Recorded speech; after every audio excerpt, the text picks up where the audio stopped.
Assalamualaikum warahmatullahi wabarakatuh. Alhamdulillahi rabbil alamin. Wassalatu wassalamu ala israfil anbiya'i wal mursalin wa ala alihi wassahbihi ajma'in. Amma ba'du. Puji syukur kehadirat Allah Subhanahu wa Ta'ala yang telah melimpahkan rahmat, taufik, hidayah, dan inayahnya kepada kita semua, sehingga kita dapat berkumpul bersama secara virtual dan melalui GoToMeeting dalam acara pengajian rutin Robiul Khair setiap hari Senin. Tidak lupa sholawat serta salam kita junjungkan kepada Nabi besar Muhammad Sallallahu Alaihi Wasallam beserta keluarga dan para sahabatnya. Semoga kita semua mendapatkan syafaatnya di yaumul akhir nanti. Amin, Allahumma amin. Ramadan Karim. Apa kabar ibu-ibu jamaah Robiul Khair semua? Semoga kita semua dalam keadaan sehat walafiat dan tetap semangat menunaikan ibadah di bulan Ramadan ini. Tidak lupa untuk jamaah Robiul Khair yang sedang sakit, kita doakan semoga Allah angkat segala sakit dan penyakitnya dan diberikan kesembuhan yang sempurna. Amin. Hari ini, hari Senin 10 Ramadan 1443 Hijriah atau bertepatan dengan 11 April 2022, kita akan kembali mendengarkan tausiah dari Ustazah kita tercinta, Ustazah Nur Hud Alatas, dengan tema yang spesial, tema khusus di bulan Ramadan kita kali ini, yaitu tafsir surat As-Sajdah.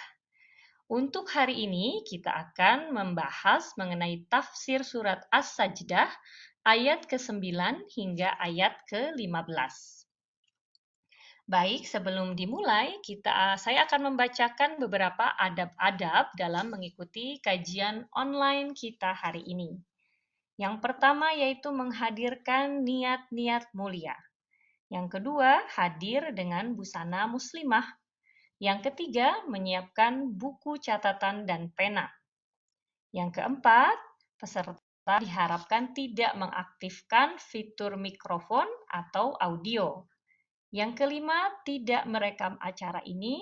Dan yang keenam, jika memiliki pertanyaan di akhir acara, silahkan pertanyaan diajukan melalui kolom chat. Baik, kita akan memulai acara hari ini dengan bersama-sama membaca basmalah. Bismillahirrahmanirrahim.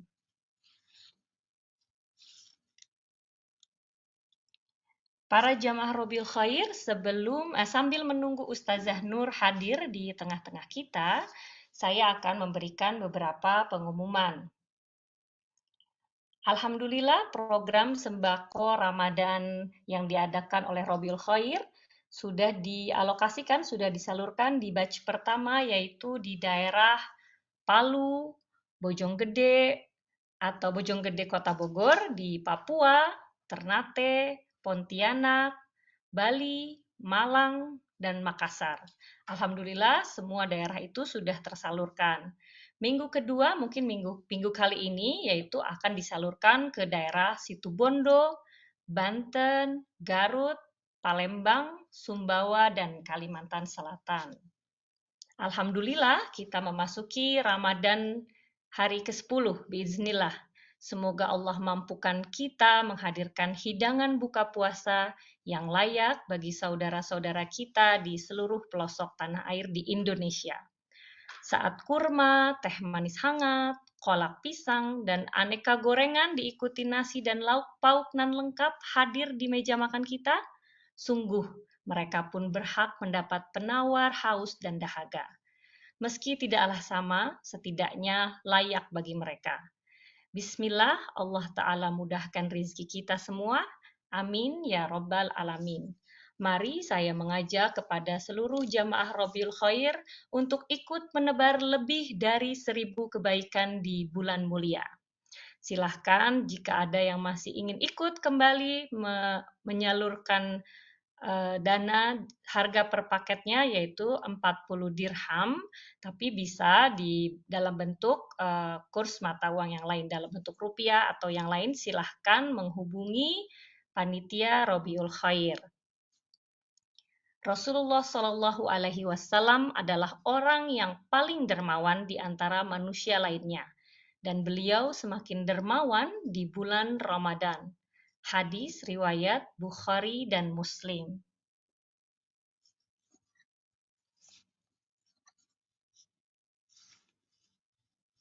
Jamaah Rabiul Khair, selain ada program khusus sembako Ramadan, Rabiul Khair juga mengadakan beberapa program khusus di bulan Ramadan, yaitu ada program Tadarus Ramadan dan juga program hafalan surat As-Sajdah.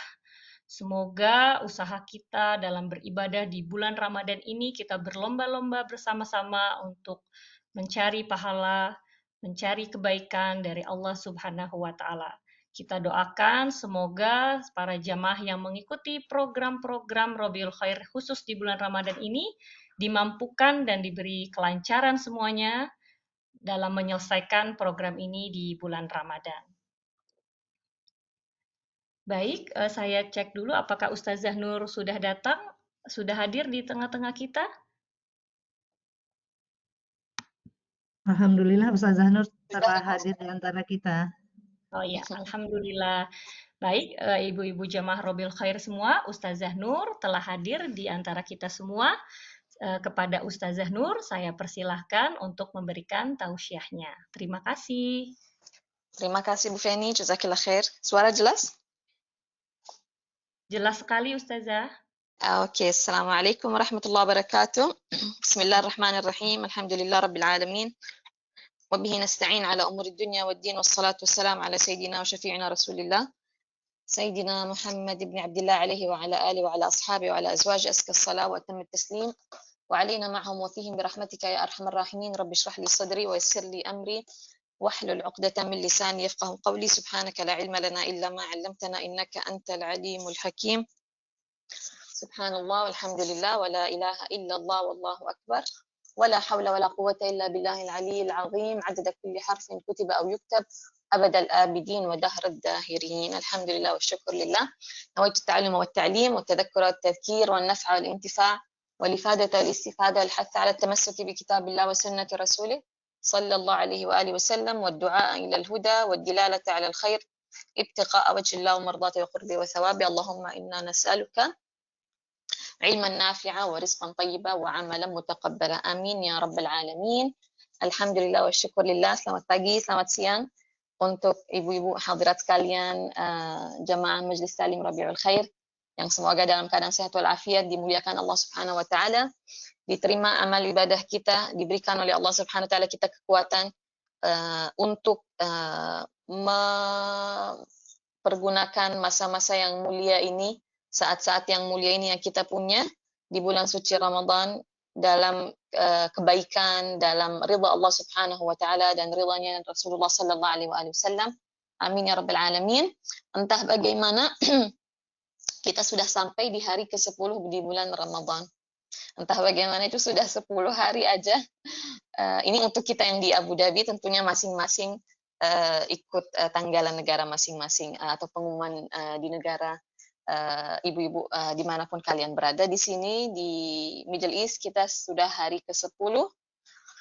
Alhamdulillah wa syukurillah, antara bersyukur dan sangat bahagia atas kesempatan yang Allah Subhanahu wa taala berikan kepada kita kembali di saat dimana banyak kawan-kawan kita, famili kita, kerabat kita, tetangga kita yang puasa tahun lalu tetapi tahun ini sudah tidak ada lagi. Alhamdulillah wa syukurillah, kita antara bersyukur atas kenikmatan dan rezeki yang Allah Subhanahu wa taala berikan kepada kita di tahun ini, dan antara cemas karena waktu cepat sekali berlalu. Ini aja udah 10 hari Apalagi kalau sudah 15 itu lebih cepat lagi berlalunya waktu di bulan Ramadan. Jadi insya Allah ta'ala kita mempergunakan waktu-waktu ini dengan sebaik-baiknya. Amin ya Rabbal Alamin. Alhamdulillah wa syukurillah. Juga kita sebagaimana ibu-ibu hadirat sekalian telah ketahui, yang sudah ikut minggu lalu kita sudah mulai menafsirkan surah As-Sajdah. Alhamdulillah wa syukurillah, ini tahun ketiga kita mempergunakan bulan suci Ramadan untuk tafsir. Dan ini salah satu keberkahan corona. Karena tanpa corona, sebetulnya sebelumnya kita tidak pernah di bulan Ramadan itu ada kajian. Hanya karena hadirnya pandemi, kita bisa mempergunakan sarana media online ini untuk pengajian. Dan karena waktu itu, kita kan di rumah aja di tahun pertama corona itu, Ramadan pertama di pandemi, kita kan di rumah aja dan ya udah ada fasilitas gitu kan online, ya sudah kita teruskan. Jadi betul-betul sebagaimana yang ulama katakan, kullu mihnatin fi tayatiha minha. Setiap musibah dan cobaan atau ujian, setiap ujian ada padanya tersimpan imbalan atau pemberian. Ada sesuatu kebaikan di balik apa yang menimpa kita yang nampaknya tidak mengenakan. Dan ini mengingatkan kita ke surah apa, ibu-ibu? Mengingatkan kita ke surah apa? Ayo, siapa yang masih ingat? Kebaikan ada di balik ujian. Di surah apa? Di surat Al-Kahf. Di surat Al-Kahf, di mana Al-Khadir alaihi salam merusak sebagian daripada perahu itu untuk kebaikan ahli perahu itu sebetulnya.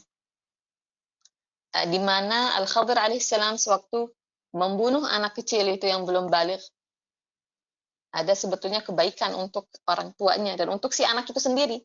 Karena kalau anaknya itu sampai besar, dibiarkan hidup, dia akan kafir dan menjadi ahli neraka dan akan menyesatkan orang tuanya. Bukan begitu ceritanya di dalam surah Kahf? Juga Al-Khadir alaihissalam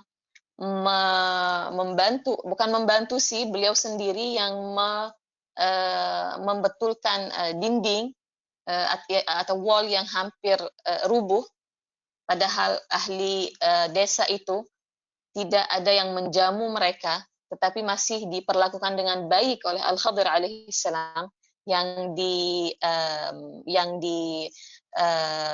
tidak dijamu beliau dengan Nabi Musa alaihissalam sewaktu mereka dalam keadaan haus dan lapar dan sangat memerlukan, tetapi beliau di sisi lain membantu mereka dengan membangunkan kembali dinding yang hampir rubuh itu, karena ada rezeki, ada harta warisan anak yatim. Yang itu sebetulnya diprotes oleh Nabi Musa alaihissalam. Kenapa engkau membantu mereka sementara mereka sendiri nggak ada yang bantu kita? Ya, subhanallah, di situ nampak hikmah-hikmahnya, di balik kesulitan ada kebaikan. Juga tentunya betul sekali di surat Al-Insyirah, di mana Allah Subhanahu wa taala menjanjikan adanya dua kebaikan atau dua pemberian, dua nikmat dari satu kesulitan. Subhanallah. Dari satu kesulitan akan lahir dua kenikmatan, dua kemudahan, dua pemberian, dua hadiah daripada Allah Subhanahu wa taala. Ini alhamdulillah wa syukurillah bagi orang-orang yang beriman adalah satu hal yang menenangkan hati dan jiwa. Bagi orang-orang yang beriman, menenangkan batin mereka. Kenapa? Karena mereka beriman kepada Allah Subhanahu wa taala, mereka percaya kepada Allah Subhanahu wa taala. Dengan mengetahui hal-hal yang seperti ini, mereka tambah kuat. Kenapa? Karena di hidup kita ini cobaan silih berganti. Seperti malam, pagi, ada lagi malam, ada lagi pagi, dan begitu seterusnya. Begitupun dengan cobaan. Hari ini kita sedih, besok kita senang insya Allah ta'ala. Hari ini kita sakit, besok insya Allah kita sembuh. Hari ini dalam keadaan kesulitan rezeki, besok insya Allah ta'ala dibukakan pintu rezeki yang halal dengan seluas-luasnya. Nah, kalau kita tahu hal-hal ini, kalau kita sadar akan hal-hal ini, kita kuat, kita tegar, kita sabar, kita ridha dengan ketentuan Allah Subhanahu wa ta'ala.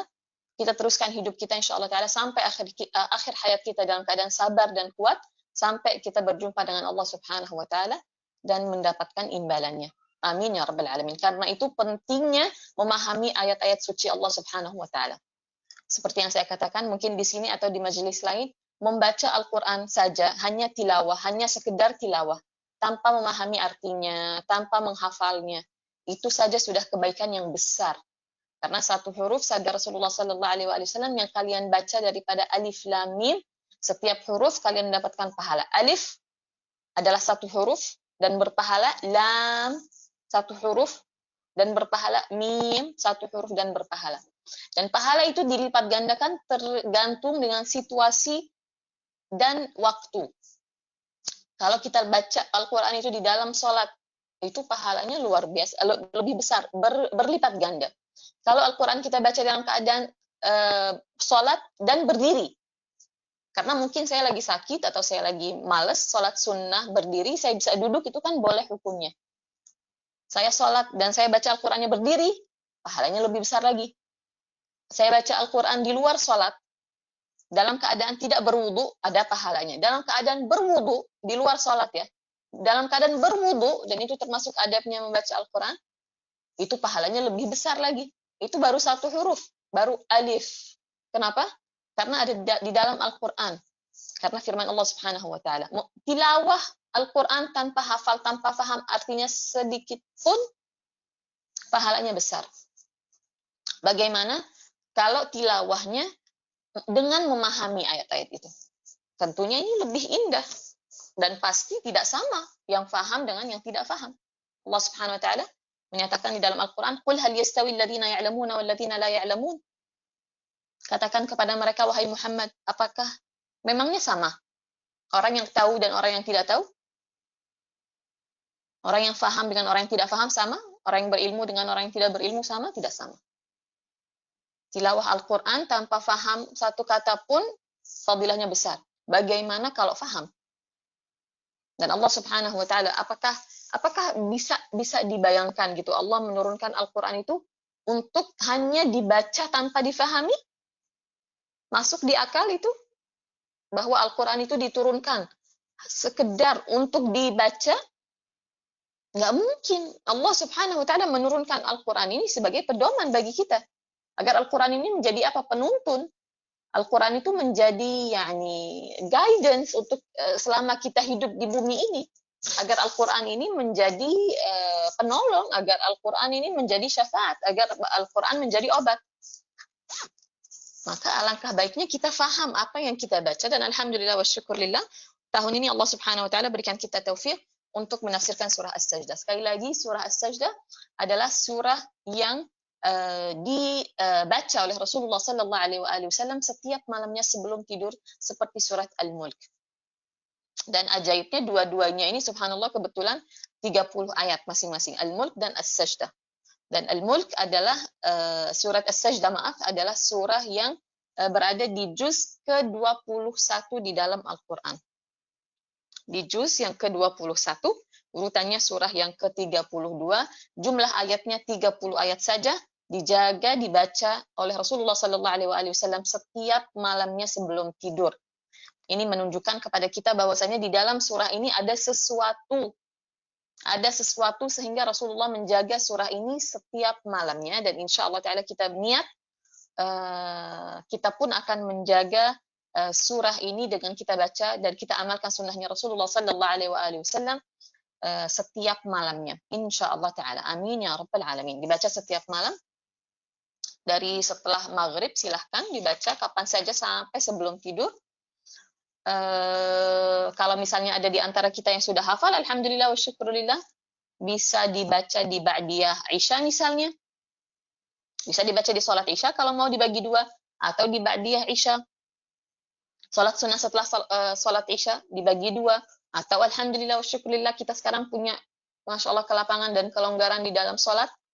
Kita punya sholat tarawih, bisa dibagi jadi 2, jadi 4, jadi 6, seenaknya kita pembagiannya bagaimana, di sholat sunnah ataupun di sholat fardu tentunya. Yang dalam proses menghafal, semoga Allah Subhanahu wa Ta'ala mudahkan, dan insya Allah Ta'ala ditetapkan hafalannya. Amin ya Rabbal Alamin. Surah As-Sajdah ini adalah surah yang Makkiyah. Makkiyah artinya turunnya semasa Rasulullah Sallallahu Alaihi Wasallam masih tinggal di kota Mekah. Berarti surah Makkiyah itu, karena kita alhamdulillah sebelumnya memang udah banyak sekali berjumpa dengan surah-surah Makkiyah, antara lain surat Al-Kahfi dan surat Al-Mulk pun, dua-duanya surah-surah yang Makkiyah. Kita sudah paham kalau surah Makkiyah itu punya ritme tertentu. Jadi surah Makkiyah itu beda materinya dengan surah Madaniyah. Surah yang Madaniyah yang turunnya setelah Rasulullah Sallallahu Alaihi Wasallam sudah hijrah dan tinggal dan menetap di kota Madinah. Isi dan materi daripada surah-surah yang Makkiyah beda dengan surah-surah Madaniyah, dan itu nampak sangat jelas. Surah-surah yang Makkiyah adalah surah karena turunnya di mana? Di Mekah, di masa-masa awal hadirnya Rasulullah Sallallahu Alaihi Wasallam dan Islam dan agama. Di situ artinya Allah Subhanahu Wa Taala menginginkan agar orang-orang yang berada di masa itu, masa-masa awal Islam, untuk diluruskan pemahamannya mengenai Allah Subhanahu wa taala, mengenai zat Allah Subhanahu wa taala. Oke, di surah-surah yang Makkiyah. Di surah-surah yang Makkiyah ditekankan padanya keimanan.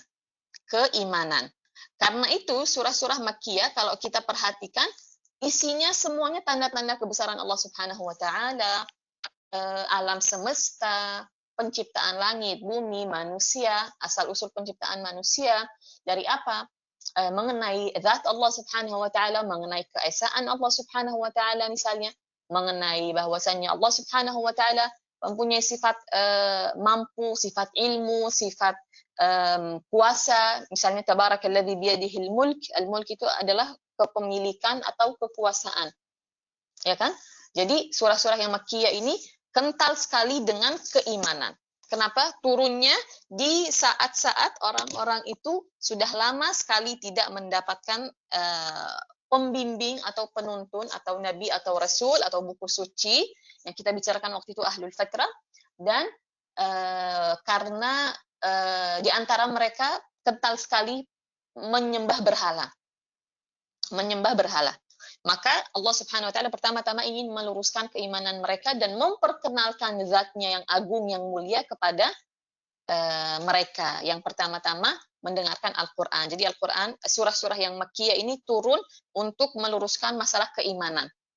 Di surah-surah Makkiyah kita nggak bakalan dapat perintah sholat, ibu-ibu. Kita nggak bakalan dapatkan perintah puasa. Apalagi perintah jihad. Apalagi perintah kayak zakat dan lain sebagainya, itu nggak ada. Kenapa? Karena bukan waktunya yang tepat untuk mengajak orang-orang yang belum kenal juga sama Allah, belum kenal sama Islam, mungkin ada yang akan baru masuk Islam, bukan waktu yang tepat untuk memperkenalkan mereka ke ibadah atau memerintahkan mereka untuk meninggalkan misalnya minum minuman keras, memerintahkan mereka meninggalkan judi langsung. Sementara itu adalah hal-hal yang sangat-sangat mendarah daging. Jadi yang pertama-tama adalah diperkenalkannya Allah Subhanahu wa taala kepada mereka, diperkenalkannya Al-Qur'an, diperkenalkannya para nabi dan para rasul, ditanamkan kepada mereka cinta kepada Allah Subhanahu wa taala, ta'zim kepada Allah Subhanahu wa taala, membesarkan Allah Subhanahu wa taala di hati mereka, mengesahkan Allah Subhanahu wa taala agar mereka faham bahwasanya Allah Subhanahu wa taala Maha Esa. Setelah itu, setelah Rasulullah sudah hijrah, nah dan mereka sudah alhamdulillah sudah faham, sudah tetap iman dan Islam di hati mereka, baru di situ di surah-surah yang Madaniyah yang turunnya setelah Rasulullah hijrah ke Madinah seperti surat Al-Baqarah, Ali Imran, Al-Maidah, Al-A'raf, Al-Anfal, itu semua termasuk surah-surah yang Madaniyah. Di situ ada perintah sholat, di situ ada perintah puasa, ada perintah zakat, ada perintah jihad, ada perintah untuk membangun masjid dan lain sebagainya, yang sebelumnya tidak ada di surah-surah yang Makkiyah. Oke. Jannah ada kok, saya bisa lihat chatnya. Ada Jannah, insya Allah di Jannah juga sinyalnya bagus. Tapi chatnya bisa dilihat kok. Iya, betul sekali Ibu Nurlia, berarti pembahasannya keimanan atau akidah atau tauhid. Dan kita sudah menafsirkan sedikit daripada surah As-Sajdah kemarin sampai ayat 8 ya, sampai 8. Iya, sampai ayat 8. Oke, dan kita katakan bahwasanya surah As-Sajdah ini termasuk surah yang unik karena dimulai dengan al-huruf al-muqatta'ah atau al-mutaqatti'ah, yaitu huruf-huruf yang terputus. Berarti tidak apa ya? Enggak alif lam mim itu bukan satu kata, tetapi huruf-huruf yang terpisah digabungkan menjadi satu.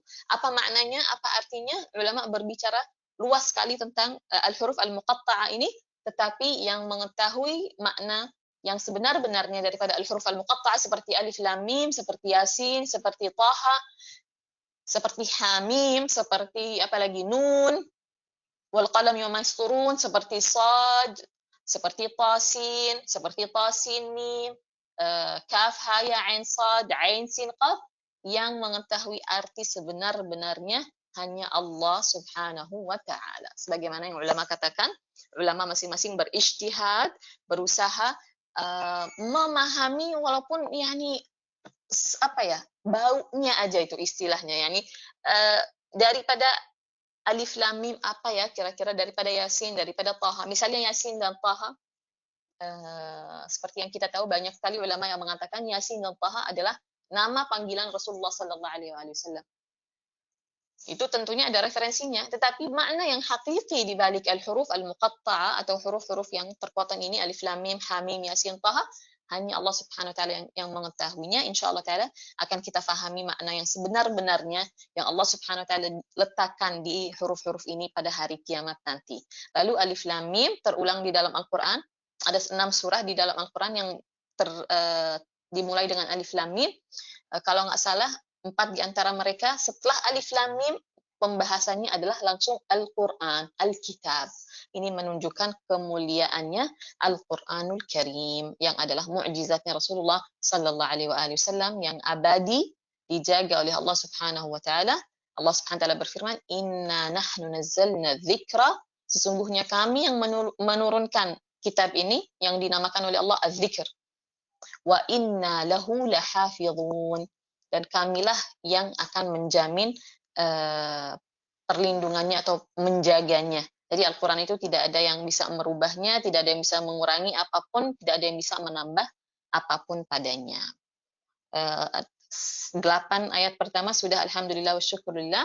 Ada di ayat 4 membicarakan zat Allah Subhanahu wa taala, bahwasanya Allah Subhanahu wa taala yang menciptakan daripada ketiadaan, sebelumnya tiada, as-samawat, enggak ada, langit, wal ard wa ma bainahuma, dan bumi enggak ada sebelumnya, dan apa-apa yang ada di antaranya enggak ada sebelumnya. Allah Subhanahu wa taala menciptakannya daripada ketiadaan. Khalaqah artinya menciptakan sesuatu yang sebelumnya tidak ada, yang sebelumnya tidak ada. Khalaqa menciptakan sesuatu atau mengeluarkan sesuatu yang sebelumnya tidak ada. Lalu fi sittati ayyamin, 6 hari adalah daripada hari kita, hari manusia. Karena bagi zat Allah Subhanahu wa taala tidak ada yang namanya waktu dan tidak ada yang namanya tempat. Waktu dan tempat untuk makhluk, dan Allah Subhanahu wa taala adalah sang khaliq atau sang pencipta. Bagi Allah Subhanahu wa taala tidak ada waktu, tidak ada tempat. Yang memerlukan waktu untuk bisa hidup, yang memerlukan tempat semasa dia hidup adalah makhluk, adalah yang diciptakan atau ciptaan Allah Subhanahu wa taala. Lalu thumma stawa 'alal 'arsy, al-'arsy adalah singgasana Allah Subhanahu wa taala, adalah makhluk Allah Subhanahu wa taala yang besar, yang indah, yang wow sekali, yang luar biasa penciptaannya, yang selama malaikat memandangnya mereka mengucapkan subhanallah bihamdi, subhanallah bihamdi, subhanallah bihamdi, dari saking luar biasanya makhluk Allah yang namanya al-'arsy itu, malaikat itu terus-menerus mengucapkan subhanallah bihamdi, subhanallah bihamdi, subhanallah bihamdi. Allah Subhanahu wa taala menciptakan al-'arsy itu untuk menunjukkan kemampuannya. Kita ini belum lihat nih al-'arsy. Kita ini belum melihat al-'arsy. Hari kiamat insyaallah di padang mahsyar nanti kita baru lihat al-'arsy. Di mana di bawah al-'arsy itu ada para nabi dan para rasul mendapatkan naungan khusus, dan Allah Subhanahu wa taala memberikan naungan khusus untuk 7 golongan yang kita tahu di dalam hadis. Hari kiamat nanti kita lihat al-'arsy. Sekarang kita belum lihat al-'arsy, tapi dari kabar beritanya kita sudah tahu bahwasanya al-'arsy itu makhluk Allah Subhanahu wa taala yang menunjukkan kebesaran Allah Subhanahu wa taala. Seperti yang kita contohkan kemarin, kalau saya masuk ke museum dan saya melihat lukisan yang luar biasa bagus, saya pasti akan mengatakan yang melukisnya ini contoh aja ya, yang melukis dia ini pintar sekali, yang menulisnya genius, yang menulisnya punya bakat, yang menulisnya punya kemampuan dan lain sebagainya. Kenapa? Karena saya melihat kerjanya atau some of his work. Begitupun dengan Al-Arsh. Malaikat itu terus bertasbih selama mereka menyaksikan Al-Arsh. Apakah Al-Arsh Allah Subhanahu wa taala ciptakan untuk menjadi tempat duduknya, tempat berdirinya, tempat bangunnya, tempat tidurnya, tempat ininya, tempat itunya? Sedikit pun tidak demikian. Allah Subhanahu wa taala berfirman di dalam Al-Qur'an, "Laisa kamitslihi syai'." Tiada sesuatu yang menyerupai Allah Subhanahu wa taala. Saya perlu tempat. Allah tidak merupai saya tidak merupai Allah. Berarti Allah tidak memerlukan tempat. Apakah Allah menciptakan Al-Arsh itu untuk keperluan Allah perlu dengan Al-Arsh? Tentu tidak. Kalau Allah perlu dengan Al-Arsh, bagaimana Allah bisa jadi Tuhan? Apa bedanya Tuhan sama makhluk? Kalau Tuhannya pun perlu sesuatu. Saya perlu duduk sekarang. Atau berdiri. Atau berbaring. Tapi yang pasti saya berdiri, saya berbaring, saya duduk. Pastinya saya berbaring, duduk, dan berdiri di atas bumi. Bukan begitu, di atas satu tempat. Atau berbaring di tempat tidur. Atau saya duduk di sofa. Saya perlu sesuatu. Kalau berdiri, saya perlu berdiri di atas sesuatu. Kalau duduk, saya perlu duduk di atas sesuatu. Kalaupun berbaring, saya perlu berbaring di atas sesuatu. Kalau Allah Subhanahu wa taala di dalam benak kita, Allah menciptakan Al-Arsh untuk keperluan Allah. Ya kenapa Allah jadi Tuhan kalau begitu? Allah Subhanahu wa taala menyatakan di dalam surat Al-Ikhlas, yang mana setiap surah itu biasanya nama surah itu ada di dalam surahnya. Tetapi surah Al-Ikhlas waktu itu sudah kita tafsirkan, alhamdulillah, yang tidak sempat hadir bisa mendengarkan rekamannya di YouTube. Surah Al-Ikhlas, kata Al-Ikhlas itu enggak ada di dalam surah itu. Qul huwallahu ahad, Allahus samad, lam yalid wa lam yulad wa lam yakul lahu kufuwan ahad. Mana dia kata Al-Ikhlas? Enggak ada. Dinamakannya surah Al-Ikhlas ini karena surah itu, apakah arti kata Al-Ikhlas? Murni, pure. Diambil daripada kata khalis. Khalis itu artinya pure, murni, bersih, jernih.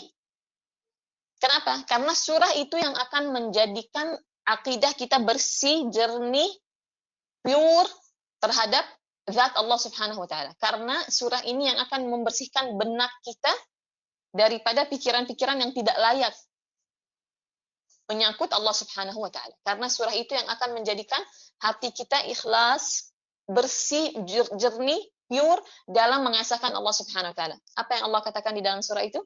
Qul huwallahu ahad, Allahus samad. Waktu itu tafsirnya apa? Kata as-samad, yang diperlukan dan tidak memerlukan. Jadi Al-Arsh, Allah menciptakan Al-Arsh itu untuk menunjukkan kemampuannya dan kebesarannya. So far yang telah melihat Al-Arsh, yang malaikat. Kita insya Allah ta'ala akan menyaksikannya pada hari kiamat nanti. Amin ya rabbal alamin. Jadi di ayat nomor 4 Allah subhanahu wa ta'ala memperkenalkan dirinya bahwasanya Allah sang pencipta dan Allah subhanahu wa ta'ala memiliki singgasana yang luar biasa agung dan yang besar dan yakni penciptaannya adalah tanda kebesaran Allah subhanahu wa ta'ala pada dasarnya. Malakum min dunihi min waliyyi wala syafi'. Wali adalah orang yang dekat dengan kita, yang selalu ada untuk kita, yang selalu menolong kita. Wali tidak ada sebenar-benarnya yakni wali selain Allah Subhanahu wa taala. Wala syafi', syafi' itu orang yang memberikan pertolongan atau siapa-siapa yang bisa menolong kita. Siapa yang bisa menolong kita pada hari kiamat nanti? Siapa yang bisa memberikan kita syafaat? Rasulullah sallallahu alaihi wasallam. Malaikat pun mempunyai syafaat ibu-ibu hari kiamat. Para wali Allah mempunyai syafaat hari kiamat. Para ulama mempunyai syafaat untuk anak-anak muridnya. Para nabi dan para rasul memberikan syafaat untuk umatnya yang beriman.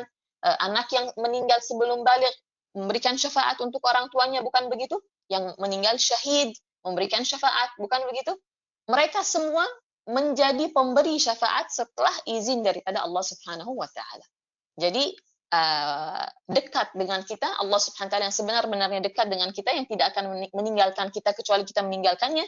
Wala syafi', pemberi pertolongan tidak ada yang dapat memberikan kita pertolongan di dunia atau di akhirat kecuali dengan izin Allah Subhanahu wa taala. Lalu di ayat nomor 5, yudabbirul amr, Allah Subhanahu wa taala yang menetapkan dan mengatur segala urusan. Dan urusan itu diturunkan dari langit ke bumi oleh para malaikat. Lalu malaikat summa ya'ruju ilaihi. Malaikat setelah kita sudah setelah sudah terjadi ketetapan Allah Subhanahu wa taala. Setelah saya sudah beramal, misalnya saya sudah puasa selama 10 hari, saya sudah misalnya mengaji, saya sudah sholat, saya sudah ini, saya sudah itu, amalan-amalan saya itu dikembalikan oleh para malaikat menghadap kepada hadirat Allah Subhanahu wa taala. Summa ya'ruju ilaihi. Summa ya'ruju ilaihi. Malaikat mengangkat catatan buku atau catatan amal kita kepada Allah Subhanahu wa taala. Dan ini bukan berarti Allah Subhanahu wa taala tidak tahu. Yang ajaibnya subhanallah kalau kita merenungkan firman Allah Subhanahu wa taala ayat nomor 5 dengan ayat nomor 6 ini nyambung sebetulnya. Ini mungkin kemarin saya tidak jelaskan. Summa ya'ruju ilaihi, amalan kita itu setelah kita beramal, malaikat mengangkat amalan kita seperti yang kita tahu setelah subuh dan setelah asar, itu setiap harinya. Yang setiap minggunya, setiap hari Kamis, amalan kita dihadapkan kepada Allah Subhanahu wa taala. Yang setiap tahun itu pada bulan Sya'ban. Ya kan?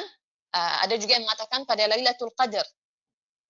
Malaikat mengangkat amal kita kepada Allah Subhanahu wa taala, yang mungkin yang hadir di benak kita mendengarkan hal ini adalah, oh mungkin Allah nggak tahu kali ya. Mungkin ada yang berpikir seperti itu. Oh berarti malaikat itu mesti ngumpulin dulu buku catatan kita dan amal kita, lalu dihantarkan kepada Allah Subhanahu wa taala. Oh mungkin Allah nggak tahu ya.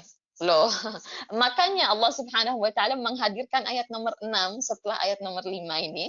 Dzalika alimul ghaibi wasyahadah.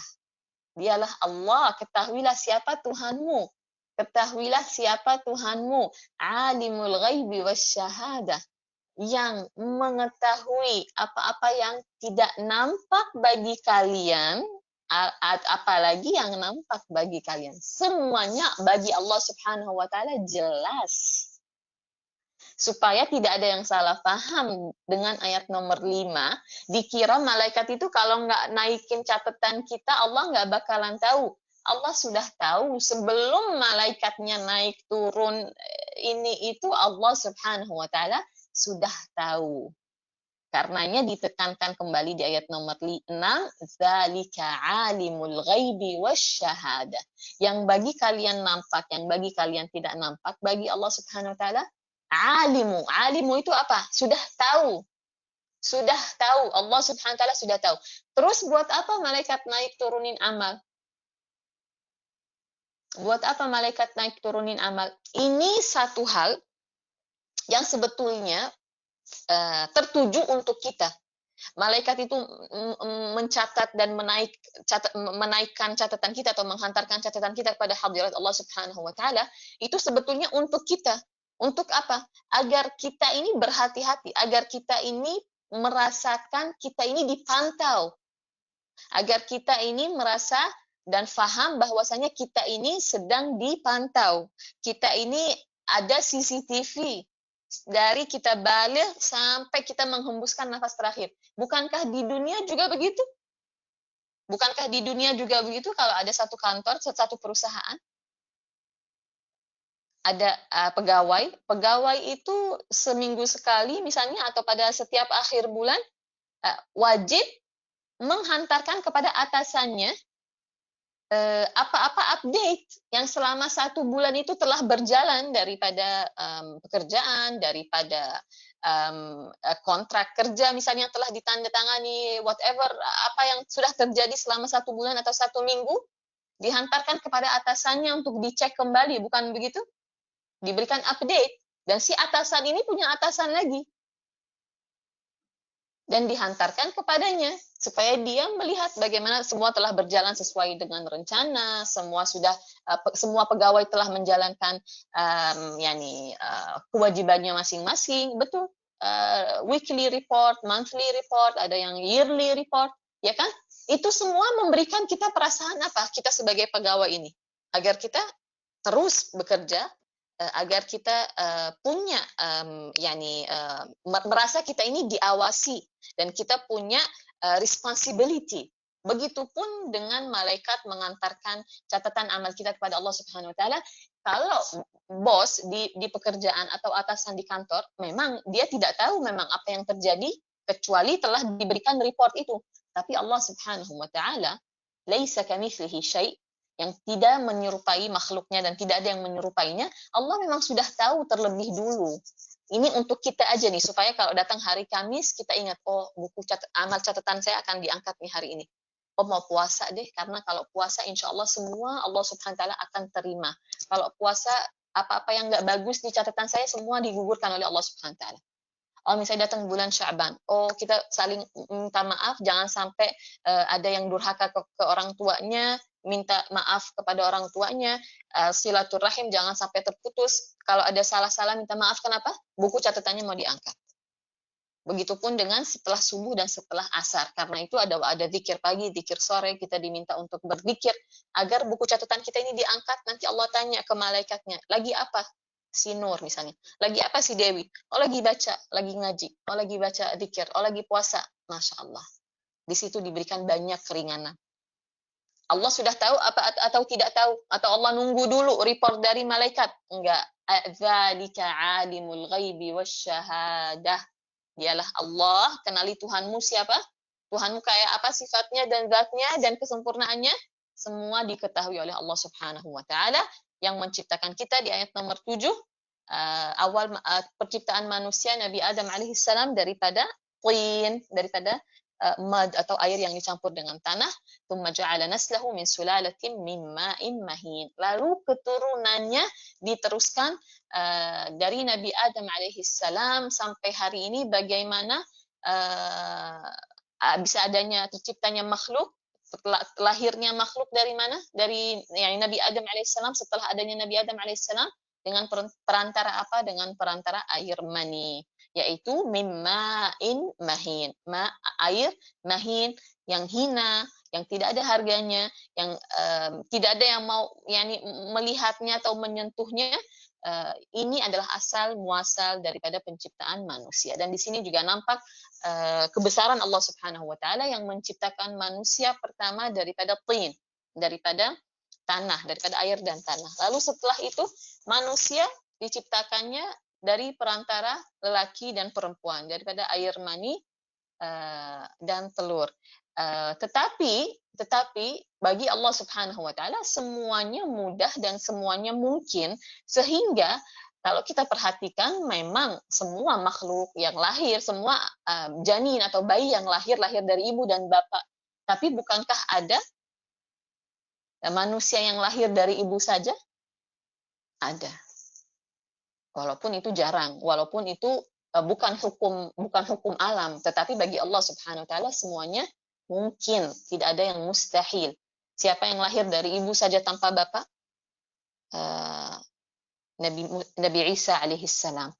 Lalu ada yang lahir dari lelaki tanpa ibu. Ada yang diciptakan oleh Allah Subhanahu wa taala dari lelaki. Nggak punya ibu, nggak punya bapak, yaitu Siti Hawa, diciptakannya dari Nabi Adam alaihissalam, dari tulang rusuknya Nabi Adam alaihissalam. Lalu Nabi Adam alaihissalam diciptakan tidak dari ibu, tidak dari bapak. Subhanallah. Kebesaran Allah Subhanahu wa taala. Ayat nomor 9, "Tsumma sawwahu wa nafakha fihi min ruhih." Setelah diciptakannya Adam alaihissalam dan Allah Subhanahu wa taala menetapkan keturunannya diperanakan daripada mimma'in mahin, daripada air mani. Tsumma sawwahu. Setelah si manusia ini diciptakan, yaitu Nabi Adam alaihissalam, sawwahu, disempurnakan. Sawwahu itu artinya dibagusi. Sebetulnya di ayat sebelumnya juga alladzi ahsana kulla syai'in khalaqah. Juga di situ Allah Subhanahu wa taala telah menyatakan bahwasanya apa yang diciptakan oleh Allah Subhanahu wa taala diciptakan dengan sebaik-baiknya. Tetapi berhubungan dengan Nabi Adam alaihissalam, insan yang sangat mulia ini, dan kita dimuliakan dikarenakan oleh kita adalah anak daripada manusia yang mulia, yaitu Nabi Adam alaihissalam. Di Allah Subhanahu wa taala kembali menekankan di ayat nomor 9, tsumma sawwahu. Manusia itu diciptakannya oleh Allah Subhanahu wa taala ada apa namanya? Yani atwar. Apa itu atwar? Jadi awalnya dia adalah air mani, setelah itu menjadi alaqah, segumpal darah, lalu mudghah, segumpal daging, lalu tsumma kasawna al-'idhama lahma. Di surah apa itu? Diciptakannya tulang, lalu diciptakannya kulit yang meliputi tulang, lalu dikeluarkan oleh Allah Subhanahu wa taala dari rahim ibunya. Tsumma sawwahu, lalu Allah Subhanahu wa taala menciptakannya dengan sempurna, dengan sedemikian baiknya, tetapi melalui fase-fase tertentu. Pertamanya begini, lalu semakin membesar di rahim ibunya. وَجَعَلَ لَكُمْ وَنَفَخَ فِيهِ مِنْ رُوحِهِ, dan Allah Subhanahu wa taala lalu menghembuskan kepada si makhluk hidup ini, si janin ini, anaknya Nabi Adam alaihissalam, keturunan Nabi Adam alaihissalam, diberikannya wa nafakha fihi mir ruhih, dan dihembuskan padanya ruh. Setelah dihembuskannya ruh pada janin yang ada di kandungan ini, di situ dia baru dinamakan makhluk hai. Agar di situ baru dia menjadi manusia hidup. Di situ baru dia mempunyai kehidupan. Setelah dihembuskannya ruh padanya. Siapa yang menghembuskan ruh? Yaitu malaikat. Sesuai ayat-ayat lain di dalam Al-Quran yang Allah Subhanahu dan di hadis yang di mana Allah Subhanahu wa taala dan Rasulullah sallallahu alaihi wasallam menyatakan bahwasannya ruh dihembuskan oleh malaikat. Di situ kita sadar subhanallah kebesarannya Allah Subhanahu wa taala. Kita ini sekarang kita pandang diri kita, Masya Allah, tabarakallah, sempurnanya kita, bagusnya kita, alhamdulillah wa syukrulillah. Awalnya dari apa? Dari air mani. Dan air mani itu melalui beberapa proses sampai dia menjadi janin, sampai dia dihembuskannya ruh. Di situ dia menjadi makhluk yang hidup. Wa nafakha fihi mir ruhi. Kalau ditranslate mir ruh, artinya Allah Subhanahu wa taala menghembuskan kepada si makhluk ini atau si janin ini daripada ruhnya. Seakan-akan ini daripada ruhnya Allah Subhanahu wa taala. Tapi ulama membicarakan hal ini dengan jelas, yaitu yang dimaksud oleh ruh Allah Subhanahu wa taala di sini bukan nyawanya Allah, karena Allah tidak bernyawa. Kita bilang Allah Subhanahu wa taala zat yang tidak sama sedikit pun dengan kita. Ini adalah idhafatu tasyrif. Ahli tafsir, ulama tafsir mengatakan ini adalah idhafatu tasyrif. Apa itu idhafatu tasyrif? Artinya Allah Subhanahu wa taala demi memuliakan keturunannya Adam alaihissalam, Allah menisbatkan ruh yang dihembuskan pada si janin itu dinisbatkannya kepada Allah Subhanahu wa taala. Di situ nampak mulia sekali ruh yang ada di antara di dalam tubuh kita ini. Karenanya ruh manusia atau nyawa manusia itu sangat berharga di sisi Allah Subhanahu wa taala. Allah Subhanahu wa taala menyatakan berkali-kali di dalam Al-Qur'an, wala taqtulu anfusakum wala tulqu biaidikum ila tahluka. Jangan kalian bunuh diri kalian sendiri. Jangan kalian celakakan diri kalian sendiri. Kenapa? Karena di dalam kita ada nyawa yang sangat mahal, yang sangat berharga. Saking mahalnya Allah menisbatkannya kepadanya. Allah menisbatkan nyawa kita kepada Allah Subhanahu wa taala. Tapi bukan berarti nyawa kita itu dari nyawanya Allah, bukan seperti itu. Ini adalah kenisbatan. Dinisbatkannya nyawa kita kepada Allah agar nampak mulianya insan manusia dan mulianya dan berharganya nyawa yang ada di dalam tubuhnya. Karena itu Allah Subhanahu wa taala menyatakan bahkan di dalam At-Taurah, siapa yang membunuh satu orang seakan-akan dia sudah membunuh semua manusia. Wah, luar biasa sekali ini. Kenapa bisa segitunya? Artinya dosanya besar sekali membunuh seseorang tanpa sebab, tanpa hak, tanpa kebenaran. Itu dari dulu, dari syariat nabi-nabi yang sebelum kita pun, nyawa itu sangat mahal. Dan di agama kita seperti yang kita tahu, membunuh dengan sengaja wajib diqisas, wajib dibunuh. membunuh dengan sengaja, membunuh tanpa sebab dengan sengaja. Jadi nggak ada sebab apapun yang membenarkan seseorang itu dibunuh. Kalau ada yang membunuhnya tanpa sebab yang dibenarkan oleh syariat, maka yang membunuh ini diwajibkan untuk dibunuh, qisas. Kenapa? Menunjukkan bahwasanya nyawa itu berharga sekali di sisi Allah Subhanahu wa taala.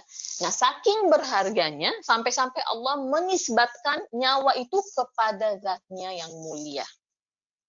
Dan di dalam hadis Rasulullah sallallahu alaihi wasallam, Rasulullah menyatakan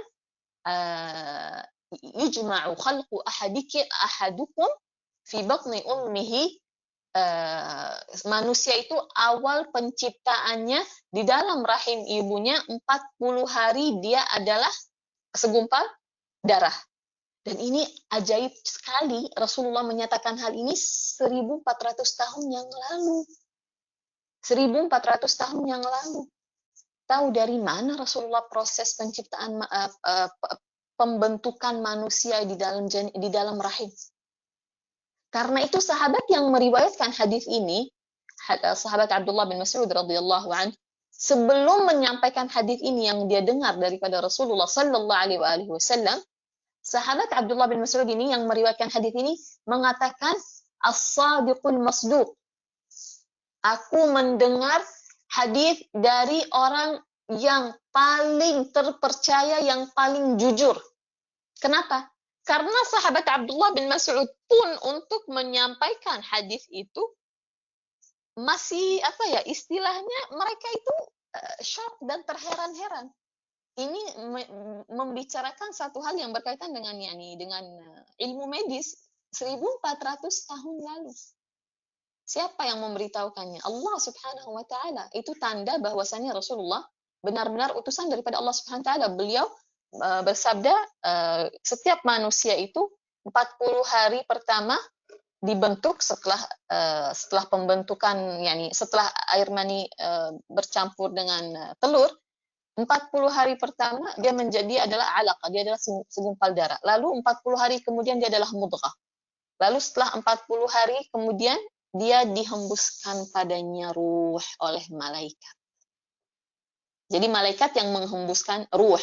Ruh itu yang dihembuskan oleh siapa? Oleh malaikat. Dinisbatkannya kepada Allah Subhanahu wa taala, ini nisbat demi memuliakan anak Adam alaihi salam. Setelah dihembuskannya nyawa, katanya Rasulullah sallallahu alaihi wasallam, lalu malaikat menetapkan nasibnya dan seterusnya yang kita sudah tahu daripada hadis yang satu itu. Artinya kalau sudah 120 hari dia adalah makhluk hidup karena sudah mempunyai nyawa. Sebelumnya dia masih darah dan daging. Siapa yang memberitahukan Rasulullah 1400 tahun yang lalu? Allah Subhanahu wa taala. Tsumma sawwahu wa nafakha fihi min ruhihi wa ja'ala lakumus sam'a wal absara wal afidah qalilan ma tashkurun. Ini ayat yang mirip dengan ayat di dalam surat Al-Mulk, dan di banyak surah di dalam Al-Quran Allah Subhanahu wa taala menyatakan hal yang sama. Ini terulang berkali-kali di dalam Al-Quran, bahwasanya daripada tanda kebesaran Allah Subhanahu wa taala dan daripada tanda kasihnya Allah Subhanahu wa taala kepada manusia, kepada insan manusia, yaitu dijadikannya manusia ini sempurna dengan as-sam'a, dengan diberikan kepadanya as-sam'a, pendengaran, wal absara, dan penglihatan, wal afidah, dan hati atau qalbu. Qalilan ma tashkurun.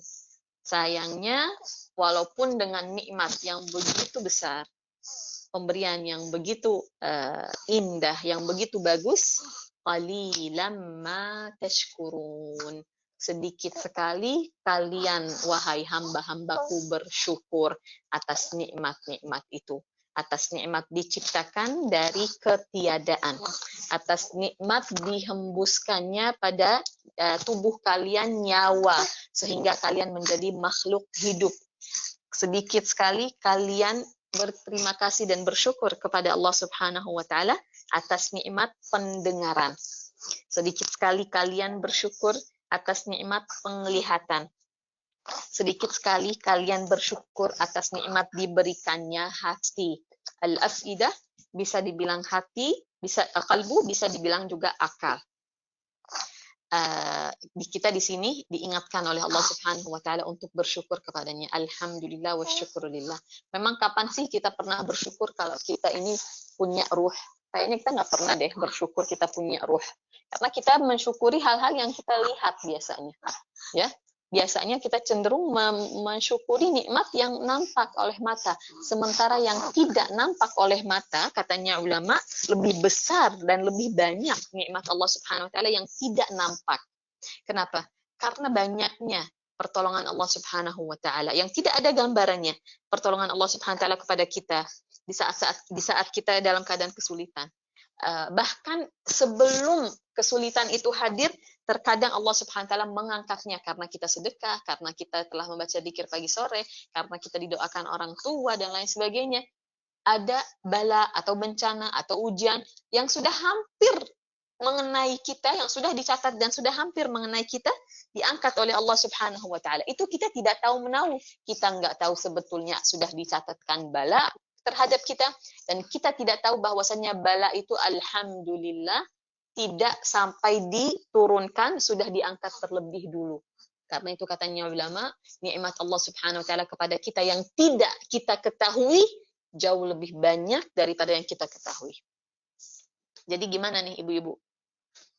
Jadinya gimana nih? Jadinya bersyukur selalu. Alhamdulillah wa syukrulillah. Termasuk zikir yang sangat pendek yang akan mencatat kita sebagai orang-orang yang bersyukur kepada Allah Subhanahu wa taala adalah zikir yang tadi kalian baca, zikir pagi sorenya Rasulullah sallallahu alaihi wasallam, alhamdulillah hamdan yuwafi ni'amahu wa yukafi'u mazidah.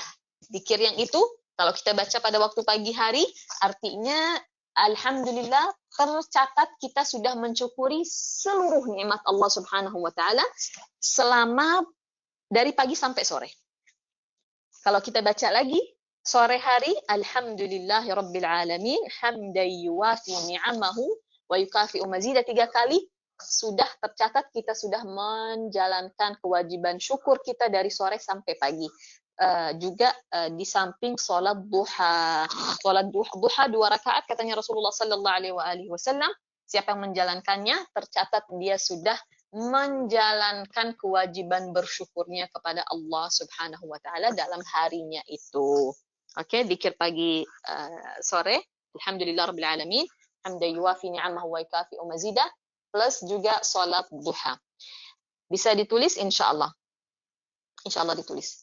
Nah, ثم سواه ونفخ فيه من روحه وجعل لكم السمع والأبصار والأفئدة. Dijadikannya bagi kalian, diberikannya kepada kalian hadiah daripada Allah Subhanahu wa taala agar kalian ini makhluk yang sudah punya nyawa bisa hidup dengan layak, bisa hidup dengan baik, bisa menjalankan hidup dengan indah, dengan nyaman. Diberikannya kepada kalian as-sam' pendengaran, al-absar penglihatan, dan hati atau akal atau kalbu. Karena kalau kita cuma diciptakan dan dikasih nyawa, dikasih ruh, terus kita lahir, pendengaran nggak punya, penglihatan nggak punya, akal nggak punya, hati nggak punya, mau jadi apa kita di dunia ini? Maka Allah Subhanahu wa taala menyempurnakan keberadaan kita di dunia dengan penglihatan, pendengaran, dan hati. Ibu-ibu memerhatikan nggak sih kalau di dalam Al-Quran itu selalunya pendengaran lebih dulu daripada penglihatan? Ada yang perhatian nggak? Kalau di dalam Al-Quran itu selalunya as-sam'a dulu baru al-absar, as-sam'a dulu baru al-absar. Selalu disebut pendengaran lebih dulu daripada penglihatan, kecuali di satu ayat. Kecuali di satu ayat, ya, di surah ini juga nanti akan hadir dengan kita. Kenapa as-sam' selalu lebih dulu daripada al-basar? Subhanallah, bayi kalau baru lahir itu, kalau misalnya kita mau nunjukin sesuatu ke dia, atau kalau kita pointing our finger di hadapan matanya, dia nggak akan berkedip. Tetapi kalau kita panggil, kalau kita azankan, subhanallah, dia itu perhatian, dia mendengar. Kenapa selalunya as-sama' atau pendengaran lebih dulu daripada al-absar atau al-basar di dalam Al-Quran? Karena dianya adalah organ pertama yang bekerja atau yang berfungsi di dalam tubuh manusia, subhanallah. Daripada di antara pendengaran, penglihatan, yang pertama bahkan dari semenjak dia masih janin, dia sudah mendengar lebih dulu daripada melihat. Apalagi baru lahir. Mendengar terlebih dulu daripada melihat. Dan karenanya, betul sekali, terima kasih. Seperti summun bukmun umyun, betul sekali. Summun bukmun umyun, betul sekali. Dan juga, subhanallah, bukan hanya dia adalah organ yang pertama berfungsi, yaitu telinga, dia yang akan menemani kita sampai kita dikubur. Subhanallah. Sampai kita sudah dilahatkan dan nyawa sudah terpisah dengan jasad, nyawa pergi kemana? Ke alam barzakh. Jasad kemana? Jasad terperangkap di kubur, dikubur di bawah tanah. Di situ pun yang satu-satunya akan berfungsi pada saat itu pendengaran kita. Bukankah Rasulullah sallallahu alaihi wasallam menceritakan proses pemakaman manusia? Dia mendengarkan, katanya Rasulullah sallallahu alaihi wasallam, jejak kaki daripada orang-orang yang hadir dalam jenazahnya, yang mengantarkannya, yang mensolatinya, yang mendoakannya. Lalu sewaktu mereka beranjak pulang dan bubar, si mayit di dalam kuburnya ini mendengarkan. Subhanallah, dia sadar bahwa langkah mereka ini, bahwasanya mereka ini yang tadi menghantarkannya mulai melangkah dan langkahnya semakin jauh. Ya Allah, ya Allah. Semoga Allah Subhanahu wa taala merahmati kita kalau kita sudah dikubur. Mereka yang di alam di kubur masih mendengarkan, sehingga ada perasaan sedih dan merasa sendiri dan merasa ditinggalkan. Dengan langkah itu mulai menjauh. Dan kalau mereka didatangi, lain kali diziarahi, mereka mendengarkan langkah kaki itu dan mereka merasa riang, gembira, senang, berasa akan ditemani. Ya, ini untuk orang-orang yang amalnya begitu deh, yang amalnya nggak menyampaikannya kepada kenikmatan di alam kubur. Karena kalau dia nikmat di kuburnya, dia nggak akan merasa sendiri. Nah, khususnya ahlul Quran nih. Ini khususnya ahlul Quran. Ahlul Quran itu nggak akan merasa sendiri di alam kuburnya. Kenapa? Al-Quran menemani mereka, bukan begitu? Sabda Rasulullah sallallahu alaihi wasallam, Al-Quran menemani mereka dan Al-Quran menjadikan kubur mereka hijau, indah, bagai macam taman daripada taman-taman dunia. Subhanallah.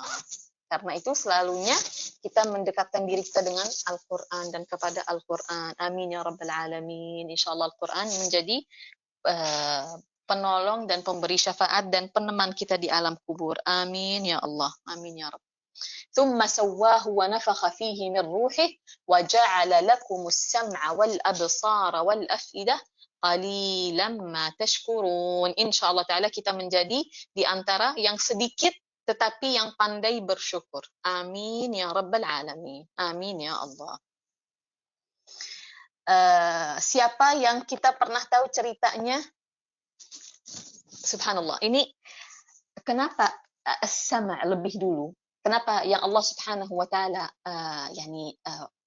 yang pertama-tama berfungsi di tubuh kita itu daripada organ tubuh kita adalah pendengaran? Karena as-sama' yahsulu bihi istid'a. Apa itu yahsulu bihi istid'a? Jadi kalau dipanggil itu lewat apa? Lewat pendengaran. Agar kita tahu kita ini dipanggil lewat pendengaran, karena itu lebih utama daripada apa yang kita saksikan. Jadi lebih utama dan lebih penting dan diperlukannya ini pendengaran. Tadi katanya Ibu Rina, summun bukmun umyun. Summun bukmun umyun. Summun tidak bisa mendengar, bukmun tidak bisa berbicara. Memang kalau dia tidak bisa mendengar, otomatis dia tidak akan bisa berbicara. Kenapa saya bisa berbicara? Kenapa saya bisa bicara? Dan saya berbicara dengan bahasa Arab dari lahir. Kenapa?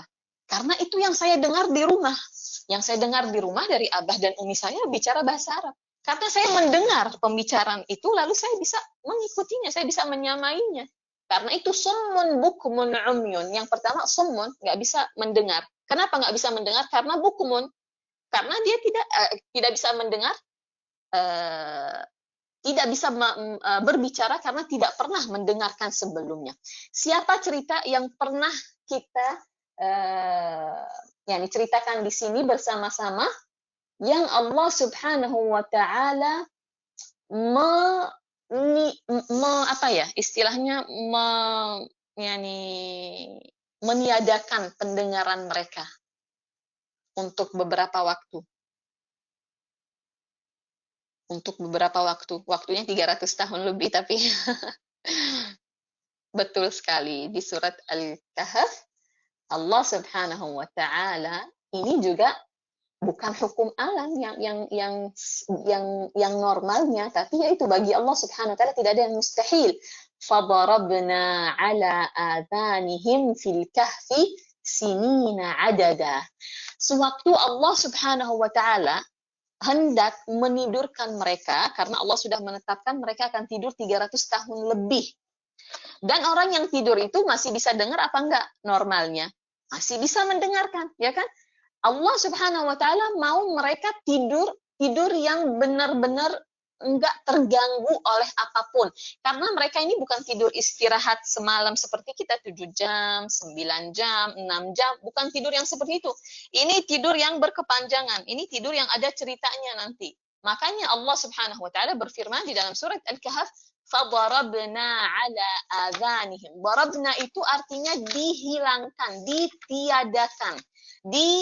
Nonaktifkan, itu mungkin kata yang tepat, dinonaktifkan untuk sementara waktu pendengaran mereka karena sesuai sekali dengan keadaannya. Itu yang mereka perlukan pada saat itu. Mereka tidak mau, Allah Subhanahu wa taala tidak mau mereka terganggu dan terbangun. Karena mereka mau ditidurkan oleh Allah Subhanahu wa taala untuk jangka waktu yang panjang sekali. Maka sudah sesuai bahwasanya dinonaktifkan pendengaran mereka oleh Allah Subhanahu wa taala agar tidurnya itu sesuai dengan apa yang sudah ditentukan oleh Allah Subhanahu wa taala, tidak ada gangguan, tidak terbangun, digerakkan ke kanan ke kiri seperti cerita yang kita sudah ketahui di dalam surat Al-Kahfi, fadarabna ala adhanihim bil kahfi sinina adada, di ayat nomor berapa itu? Wa idza i'tazaltumuhum, mana dia? Walabithu fi kahfihim 300 sinina wazdadu tis'a. Di ayat nomor berapa ya? Walhasil yang kita sudah tafsirkan alhamdulillah sebelumnya. Dan Allah Subhanahu wa taala menceritakan wa tahsabuhum ayqadha wa hum ruqud. Siapa yang memandang mereka seperti orang biasa aja gitu. Fadarabna ala adhanihim di ayat nomor 11. Oke. Ada pengecualian as-sam' dan al-basar, iya betul. Ada di dalam surat Al-Kahf,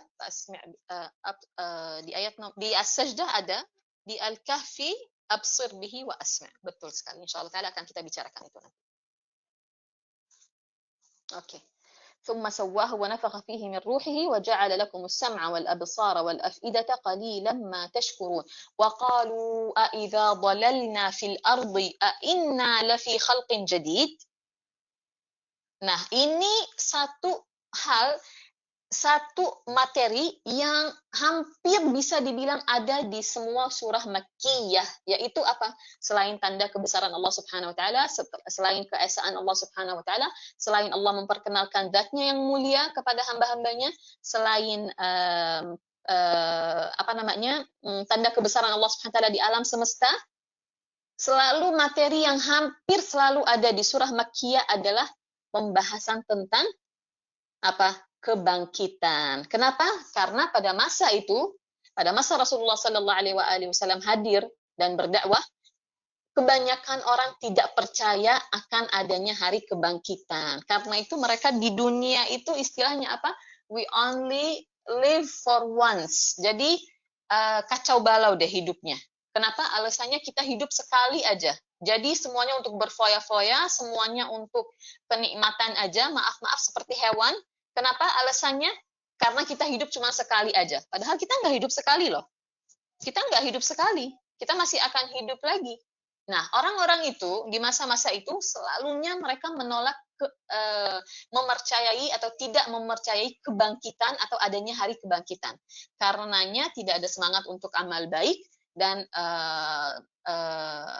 yakni terjerumus dan tenggelam dalam kenikmatan dan syahwat dan kenikmatan duniawi karena alasannya ya memang saya tidak akan dibangkitkan lagi, memang nanti kalau saya sudah dilahatkan sudah tidak ada apa-apa lagi, memang saya tidak akan dipertanyakan atas amal saya, karena itu mereka hidupnya tenggelam dalam urusan duniawi dan dalam urusan syahwat. Di sini di dalam surah As-Sajdah dan di banyak surah di dalam Al-Quran, khususnya surah Makkiyah ya, sekali lagi Allah Subhanahu wa taala selalu menekankan adanya kebangkitan, dan Allah Subhanahu wa taala selalu cerita dengan lisan mereka apa yang biasanya mereka katakan, antara lain misalnya waqalu, orang-orang itu yang tidak beriman mengatakan waqalu aidza dhalalna fil ardi a inna lafi khalqin jadid. Masa iya kita kalau sudah dikubur dan kita sudah bersatu dengan tanah, fil ardi, sudah dilahatkan, sudah dikubur, sudah tidak ada lagi jasad kita. Masa iya inna lafi khalqin jadid? Masa iya kita akan diciptakan kembali? Mereka pikir itu hal yang sulit bagi Allah. Mereka pikir itu Allah tuh bisa menciptakan, tapi habis itu nggak bisa membangkitkan. Nah, makanya di surah lain Allah Subhanahu wa taala berfirman yang mana artinya lebih sulit mana untuk orang yang tidak percaya adanya kebangkitan dan adanya kehidupan kembali. Lebih sulit mana katanya Allah Subhanahu wa taala? Lebih sulit mana menciptakan kamu manusia atau menciptakan 7 lapisan langit, 7 lapisan bumi? Dengan catatan 7 lapisan langit itu nggak pakai tiang, nggak ada satu benda yang memegangnya, menahannya supaya tidak jatuh, supaya tidak rubuh ke bumi. Lebih sulit mana katanya Allah Subhanahu wa taala? Ada di surah lain itu. Lebih sulit mana? Diciptakannya kamu setelah kamu mati, dikembalikan, dibangkitkan, atau lebih sulit menciptakan langit dan bumi? Ya, menciptakan langit dan bumi lebih sulit dong. Dengan akal kita ya, bagi Allah Subhanahu wa taala nggak ada yang sulit. Tetapi Allah Subhanahu wa taala mengajak kita ini mempergunakan akal kita untuk melihat alam semesta, agar kita ini nampak kebesaran Allah Subhanahu wa taala. Wa qalu a idza dhalalna fil ardi a inna lafi khalqin jadid. Makna yang sama daripada ucapan ini terulang di dalam Al-Quran puluhan kali dengan istilah, dengan lafaz yang lain. Artinya sama. Artinya adalah, memangnya kita kalau udah dilahatkan, ya masa iya kita hidup kembali, gimana caranya? Masa bisa sih? Masa mungkin sih? Bagi mereka tidak mungkin. Di surah lain apa? Aidza kunna turaba wa 'idhaman inna lamab'utsun. Ya, di banyak surah itu Allah Subhanahu wa taala hadirkan ucapan mereka. Apakah kalau kita idza kunna turaba wa 'idhaman, kalau kita sudah menjadi tanah, sudah tinggal tulang, inna lamab'utsun, memangnya ada nanti kita dibangkitkan kembali? Gimana bisa? Bagi mereka seperti hal yang mustahil. Lalu Allah Subhanahu wa taala menyatakan bal hum bi liqa'i rabbihim kafirun. Tetapi mereka adalah orang-orang yang kafirun, kufur artinya tidak menerima. Di sini tidak menerima. Kufur itu tidak menerima atau tidak percaya bahwasannya mereka akan dibangkitkan kembali dan mereka akan menghadap Allah Subhanahu wa taala. Juga boleh jadi karena mereka tidak ingin dihisab. Karena mereka tidak ingin dihisab, karena mereka tidak ingin dipertanyakan amal mereka, karena mereka takut, bisa jadi karena mereka takut oleh fakta mereka itu akan berjumpa dengan Allah Subhanahu wa taala, dan maksiat mereka dan kebejatan mereka dan amal-amal buruk mereka itu semua akan dipaparkan dan akan dipertanyakan, karena mereka didn't accept that fact. Jadinya mereka ngambil shortcut. Oh, nggak ada kebangkitan. Oh, nggak ada hari kiamat. Oh, itu semua nggak ada. Itu seperti apa sih namanya? In denial. Ya, boleh jadi memang mereka di hati kecil mereka memang mereka tahu adanya hari kiamat ya. Untuk sebagian boleh jadi mereka kayak oh ya ada sih hari kiamat, tapi macam in denial karena amal mereka yakni buruk sekali dan mereka nggak mau ngebayangin itu semua nanti akan dihisab. Makanya shortcut, oh nggak ada hari kiamat. Oh kita kalau sudah jadi tanah kita tidak bisa bangkit lagi. Oh kalau kita sudah jadi tulang macam mana kita dibangkitkan kembali. Memang sebagian besar di antara mereka tidak percaya akan hal ini. Ada sebagian kecil, boleh jadi mereka tahu kebenaran ini, tetapi karena takut, maka mereka seperti in denial dan tidak menerima fakta yang satu ini. Alhamdulillah kita orang yang beriman, iman itu enam hal, bukan begitu? Beriman kepada Allah subhanahu wa ta'ala, kepada malaikatnya, kepada kitab-kitab yang diturunkannya, kepada nabi-nabi yang diutusnya, wal yaumil akhir, bukan begitu? Yang nomor 5, beriman kepada apa? Wal yaumil akhir, beriman kepada adanya hari akhir. Artinya otomatis kita sudah beriman kalau kita akan dibangkitkan kembali. Masa iya kita beriman adanya hari akhir tapi nggak beriman kalau kita akan dibangkitkan? Wabil qadari khairihi wa syarrihi. Yang keenam, beriman kepada takdir Allah Subhanahu wa taala. Qul, ayat nomor 11, menjawab ucapan mereka di ayat nomor 10, orang-orang yang tidak percaya bahwasannya adanya kebangkitan dan adanya perjumpaan dengan Allah Subhanahu wa taala. Qul, berikan mereka jawaban ya Muhammad, yatawaffakum malakul mauti alladhi wukkila bikum thumma ila rabbikum turja'un. Katakan kepada mereka yang bilang aidza dhalalna fil ardi a inna lafi khalqin jadid. Katakan kepada mereka yang dakwah mereka adalah atau keyakinan mereka adalah kita kalau sudah dilahatkan kita tidak ada kemungkinan lagi untuk dibangkitkan, apalagi ditanya jawab, apalagi adanya surga dan neraka. Katakan kepada mereka, qul yatawaffakum malakul mauti alladhi wukkila bikum, sungguh itu semua akan terjadi dan kalian akan dicabutnya nyawa kalian oleh malakul mauti alladhi wukkila bikum, kalian akan diwafatkan, dicabut nyawa kalian oleh malaikat kematian, malaikat yang Allah Subhanahu wa taala jadikan kewajibannya untuk mencabut nyawa, yaitu malakul maut, yaitu Israil alaihi salam. Alladzi wukila bikum, yang mana dia telah diberikan oleh Allah Subhanahu wa taala wewenang dan kuasa untuk mencabut nyawa. Jadi subhanallah, yang menghembuskan ruh itu malaikat, yang mencabutnya kembali adalah malaikat juga, subhanallah. Yang menghembuskan ruh di dalam tubuh manusia siapa? Malaikat. Yang mencabutnya kelak adalah malaikat juga. Qul yatawaffakum malakul mauti alladzi wukila bikum. Katakan kepada mereka ya Muhammad, kalau mereka masih belum tahu, asal tahu. Mereka itu akan dicabut nyawanya oleh malaikat maut atau malaikat kematian atau malaikat Israil alaihissalam, alladzi wukila bikum, yang mana beliau telah diberikan oleh Allah Subhanahu wa taala perintah dan kuasa untuk mencabut nyawa. Setelah kalian sudah selesaikan takdir kalian di kehidupan dunia ini. Takdirnya berapa usianya? 100 tahun? Kalau udah 100 tahun baru dicabut. Takdirnya hidup berapa? 20 tahun, kalau udah 20 tahun dicabut nyawanya. Takdirnya hidupnya 5 jam di bumi ini, habis itu dicabut nyawanya. Qul yatawaffakum malakul mauti alladzi wukila bikum, tsumma ila rabbikum turja'un. Setelah kematian, sungguh kalian akan kembali kepada Rabb kalian. Rabbikum. Kamu terima Allah, kamu tidak terima Allah. Kamu beriman kepada Allah, kamu tidak beriman kepada Allah. Kamu percaya keberadaan Allah, kamu tidak percaya keberadaan Allah, Allah itu Tuhanmu. Tsumma ila rabbikum. Dan kalian akan dikembalikan kepada Rabb kalian. Semua yang meninggal akan dibangkitkan dan akan dikembalikan, akan dihidupkan kembali untuk dipertanggungjawabkan amalnya selama di dunia. Walau tara idzil mujrimuna nakisu ru'usihim 'inda rabbihim.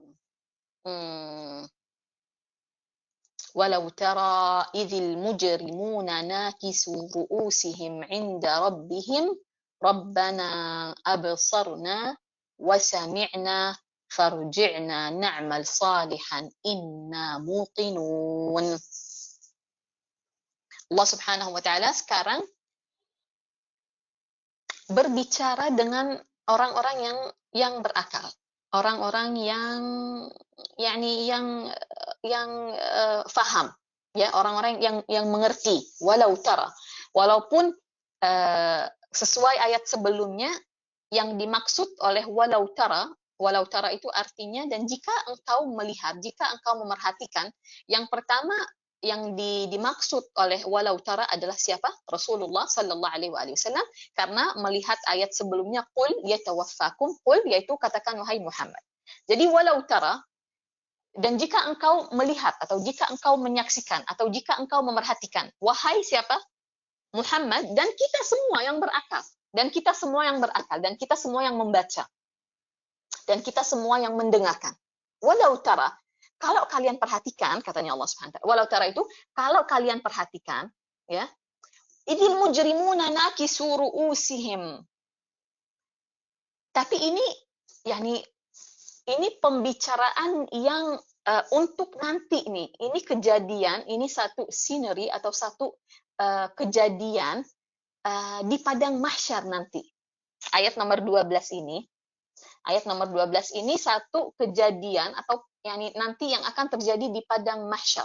Walau tara idzil mujrimuna nakisu ru'usihim 'inda rabbihim. Nanti ya, pada hari kiamat, nanti kalau kalian sudah diwafatkan oleh malaikat, sudah dicabut nyawanya, sudah dihidupkan kembali, summa ila rabbikum turja'un, kalian kembali kepada Allah Subhanahu wa taala dan dihidupkan kembali oleh Allah Subhanahu wa taala, nanti di padang mahsyar, di tempat dikumpulkannya semua makhluk, kalian pertama-tama Rasulullah, walau tara, kamu wahai Muhammad, dan kita semua nih yang mendengarkan, yang faham, yang berakal, ya, yang membaca, yang mendengarkan, walau tara, kalian nanti akan melihat idzil mujrimuna nakisu ru'usihim 'inda rabbihim. Nanti pada hari yang sangat-sangat berat itu, hari yang sangat-sangat sulit itu, keadaan orang-orang yang banyak dosanya. Al-mujrimuna itu di garis bawahi, al-mujrimuna itu orang-orang yang banyak dosanya. Orang-orang yang banyak maksiatnya, waliyadzubillah min dzalik. Al-mujrimuna. Al-mujrimuna di sini yang dimaksudkan di sini adalah orang yang dimaksudkan di ayat nomor 10, kafirun. Jadi kafirun kasih garis bawah, al-mujrimun kasih garis bawah. Al-mujrimun yang di ayat 12 itu yang dimaksudkan oleh al-mujrimun di ayat 12 adalah orang-orang yang tidak beriman kepada Allah dan kepada hari kebangkitan yang disebut di ayat nomor 10. Walaupun sebetulnya ibu-ibu hadirat sekalian, mohon diperhatikan, al-mujrimuna, kata al-mujrimuna itu sendiri pada dasarnya tidak hanya diucapkan kepada orang yang tidak beriman. Bisa saja orang itu orang yang muslim, tetapi dia dikatakan mujrim. Kenapa? Karena arti kata mujrimun atau mujrim yang banyak dosanya. Jadi kalau misalnya di persentage itu 80 atau 90% itu daripada amalnya itu semuanya maksiat, wal'iyadzubillah min dzalik. Bukan hanya orang kafir yang bisa dikatakan mujrimuna. Orang muslim ya kalau banyak dosanya dia juga mujrim, karena dasarnya kata mujrim itu yang banyak dosanya. Tolong digaris bawahi kafiruna, Manda. Mujrimuna yang di ayat 12 ini siapa? Adalah orang yang kafirun di ayat nomor 10. Oke, jadi supaya nyambung ya. Karena kata mujrimuna sekali lagi adalah yang banyak dosanya. Tapi yang banyak dosanya juga ada orang muslim juga kan yang banyak dosanya. Ada. Yang di sini siapa yang dimaksud yang mujrimuna siapa? Yang di ayat nomor 10 yang tidak beriman kepada Allah Subhanahu wa taala dan kepada kebangkitan.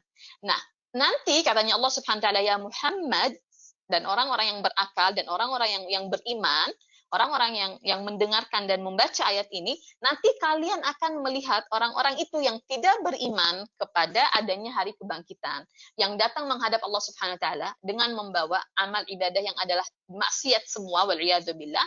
nanti kalian akan melihat mereka itu nakisu ru'usihim 'inda rabbihim. Nakisu ru'usihim 'inda rabbihim. Apa itu nakisu ru'usihim? Mereka menundukkan kepala-kepala mereka di hadapan Tuhan mereka. Ntar kalau udah hari itu mereka udah beriman itu semua. Di surah apa itu? Di penutup surat Az-Zumar kalau nggak salah, atau surat Ghafir. Di akhir surah itu, kalau mereka sudah melihat, ya, kalau mereka sudah melihat semua kebenaran itu pada hari kiamat nanti, karena sudah dibangkitkan, sudah didatangkan, sudah di hadapan Allah Subhanahu wa taala, di situ baru mereka akan mengatakan apa? Oh iya benar-benar ini benar. Allah benar ada memang. Oh itu Rasul benar tuh, utusan dari Allah Subhanahu wa taala. Oh saya beriman sekarang. Saya bertaubat sekarang. Saya apa namanya di akhir surat Ghafir. Di akhir surat Ghafir. Ya. فَلَمَّا جَاءَتْهُمْ رُسُلُهُمْ بِالْبَيِّنَاتِ فَرِحُوا بِمَا عِندَهُمْ مِنَ الْعِلْمِ وَحَاقَ بِهِمْ مَا كَانُوا بِهِ يَسْتَهْزِئُونَ. Ayat 83. Sudah dibawakan ilmu, sudah didakwa, sudah diajak, sudah ditunjukkan kebenarannya oleh para nabi, para rasul, tetapi mereka enggak beriman, dan mereka justru yani menjadikan nabi dan rasul itu bahan tertawaan. فَلَمَّا رَأَوْا بَأْسَنَا قَالُوا آمَنَّا بِاللَّهِ وَحْدَهُ وَكَفَرْنَا بِمَا كُنَّا بِهِ musyrikin. Tetapi sewaktu mereka melihat siksa dan azab, mereka mengatakan amanna billahi wahdahu. Oh ya sudah, kita sekarang beriman kepada Allah dan Allah saja. Sekarang kita beriman kepada Allah yang Maha Esa. Dan semua yang sebelumnya itu kita nggak percaya. Khalas. Tobat deh, tobat kapok. Di ayat nomor 85 yang adalah penutup surat Ghafir, Allah Subhanahu wa taala menyatakan falam yaku yanfa'uhum imanuhum lamma ra'au ba'sana. Kalau berimannya itu pas sudah melihat surga dan neraka itu sudah tidak ada gunanya, katanya Allah Subhanahu wa taala. Udah nggak ada gunanya. Kamu nggak harus beriman, yakni beriman itu di hari akhir, bukan di dunia, bukan di hari akhir. Ada suara Ibu Tetri? Jelas atau? Jelas, Jelas, Ustazah, Ustazah jelas. Nur. Jelas? Oke, karena di Saudari Zakia katanya no voice. Coba tolong dituliskan di chat kalau suara di kita jelas. Surah 40 ayat 85. Ya, surah Ghafir itu surah 40 ya Bu Yani. Saya tidak tahu nomornya. Terima kasih. Dari ayat 83, 84, 85. Nah, sama nih sama orang-orang ini di ayat nomor 12. Siapa? Orang-orang yang tidak beriman kepada kebangkitan. Nanti hari kiamat kalau udah terpapar, sudah nyata, sudah semua mereka lihat, oh di situ baru nakisu ru'usihim, kepalanya ditundukkan. Kenapa? Hina sekali, malu sekali, nggak berani ngangkat kepalanya, nggak berani ngangkat kepalanya di hadapan Allah Subhanahu wa taala. Tetapi mereka bilang apa? Rabbana, wahai Tuhan kami. Pas udah lagi susah baru deh inget tuh Rabbana, ya. Di dunia nggak inget tuh. Di dunia katanya apa? Dunia ini, alam ini menciptakan dirinya sendiri. Orang-orang yang tidak percaya adanya Tuhan. Kalau kita lihat, kalau kita masuk ke dapur, di atas meja ada kue. Masa iya itu kue dia bikin dirinya sendiri? Masa kuenya itu bikin kuenya itu sendiri? Ya enggak kan, ada yang mengerjakan, ada yang melakukan, ada yang masak, ada yang buat. Nah, orang-orang itu hari kiamat baru tahu dia. Nanti hari kiamat, Rabbana, wahai Tuhan kami. Padahal di dunia nggak beriman. Giliran udah melihat surga dan neraka, dia baru tahu. Absarna wa sami'na. Nah, tadi siapa yang menulis di kolom chat? Kalau nggak salah Ibu Susan ya. Pengecualian ada di surat As-Sajdah. Penglihatan terlebih dulu daripada pendengaran. Kenapa? Karena di situ yang mengagetkan yaitu apa yang mereka lihat. Yang mengagetkan, yang bikin mereka shock dan sadar dan kaget dan takut, yang mereka lihat bukan yang mereka dengar. Apa yang mereka lihat? Surga dihadirkan, neraka dihadirkan. Semua sudah nyata.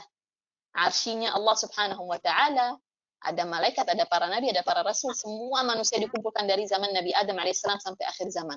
Yang mereka lihat itu lebih apa ya? Lebih yakni menegangkan, lebih menakutkan, lebih menusuk daripada apa yang mereka dengar. Karenanya mereka langsung mengatakan, Rabbana absarna. Wahai Tuhan kami sudah lihat nih sekarang. Oh, ternyata benar. Wasami'na, dan kami udah dengar nih, udah dengar. Kelas. Sekarang nih kami beriman. Farji'na na'mal salihan.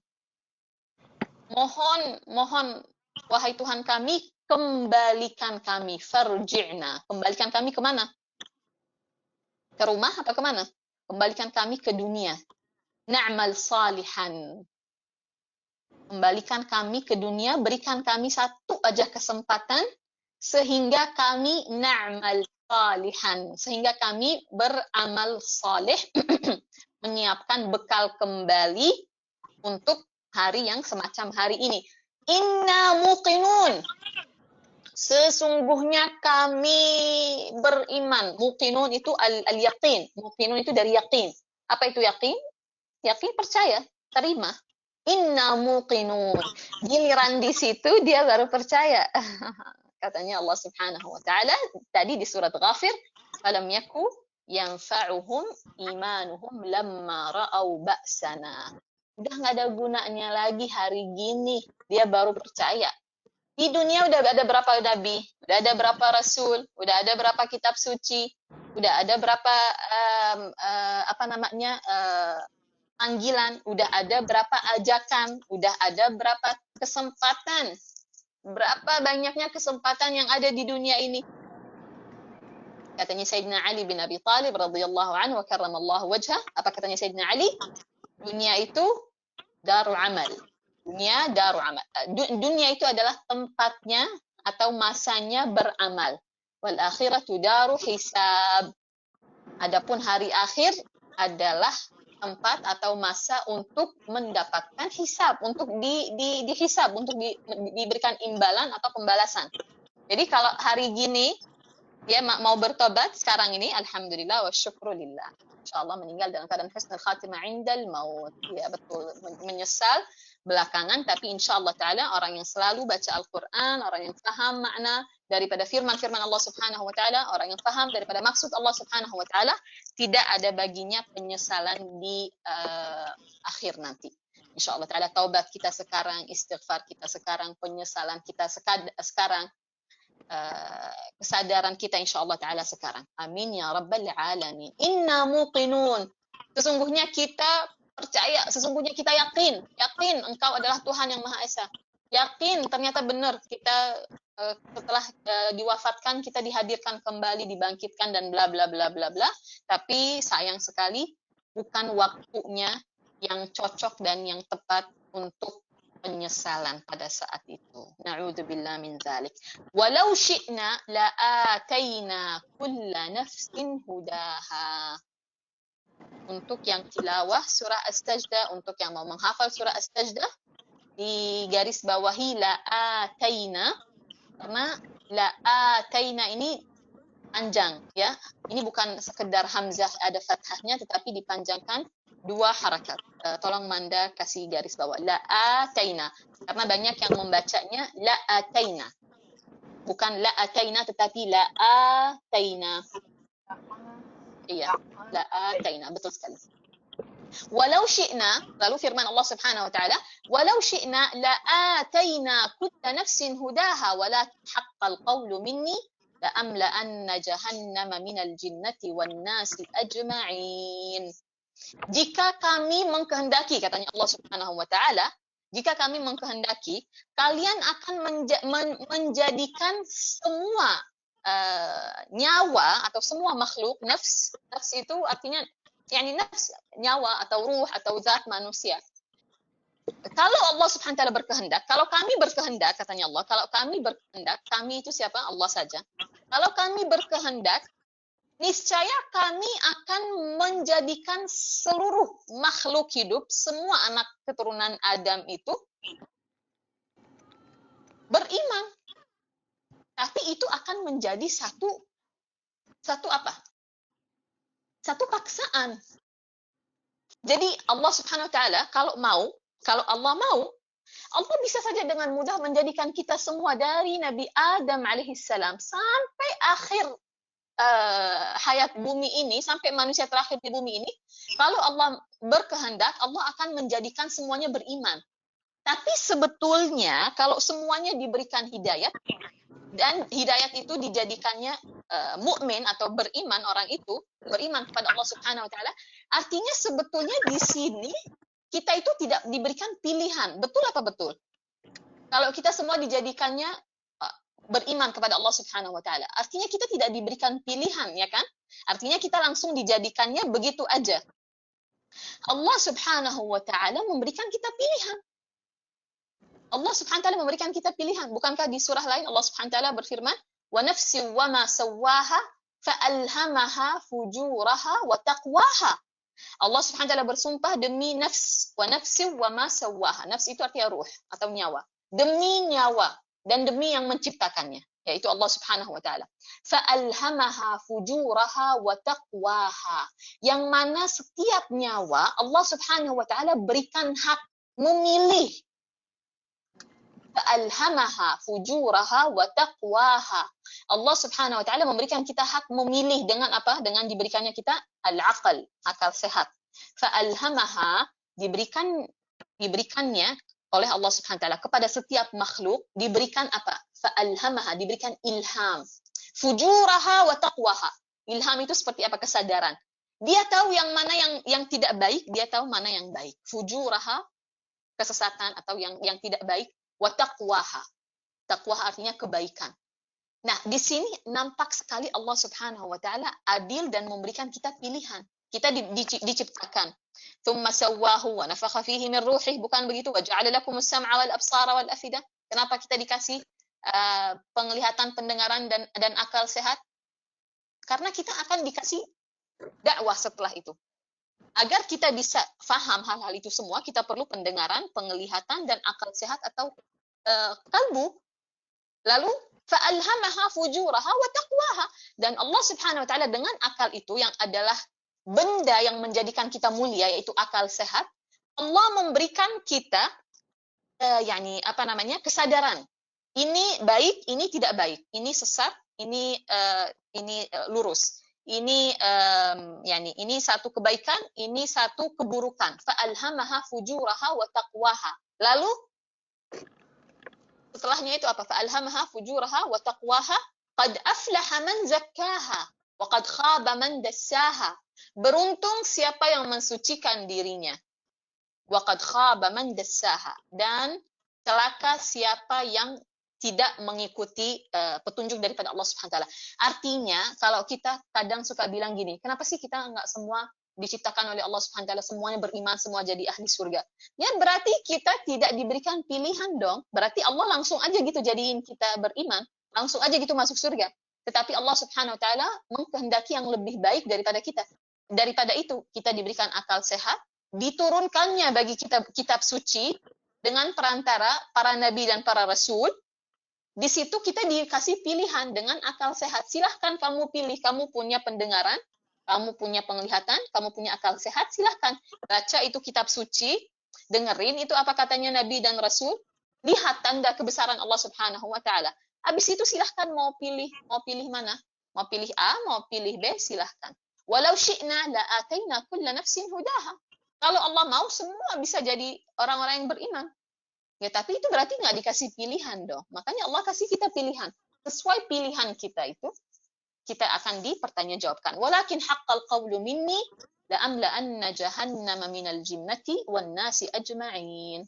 Tetapi sudah ketentuan Allah Subhanahu wa taala, masing-masing diberikan petunjuk oleh Allah Subhanahu wa taala, diberikan hidayah. Sebetulnya kita semua itu dikasih hidayah loh. Kita semua itu dikasih hidayah, ibu-ibu. Allah Subhanahu wa taala berfirman, "Fa'amma thamudu fahadainahum." Fa'amma thamuda fahadainahum fastahabbul 'ama 'alal huda. Allah Subhanahu wa taala berfirman, contohnya kaum Nabi Saleh alaihi salam, kaum Thamud. Fahadainahum. Kami telah berikan mereka hidayah. Hidayah yang dimaksud di sini apa? Petunjuk itu udah ada di hadapan mata, udah jelas.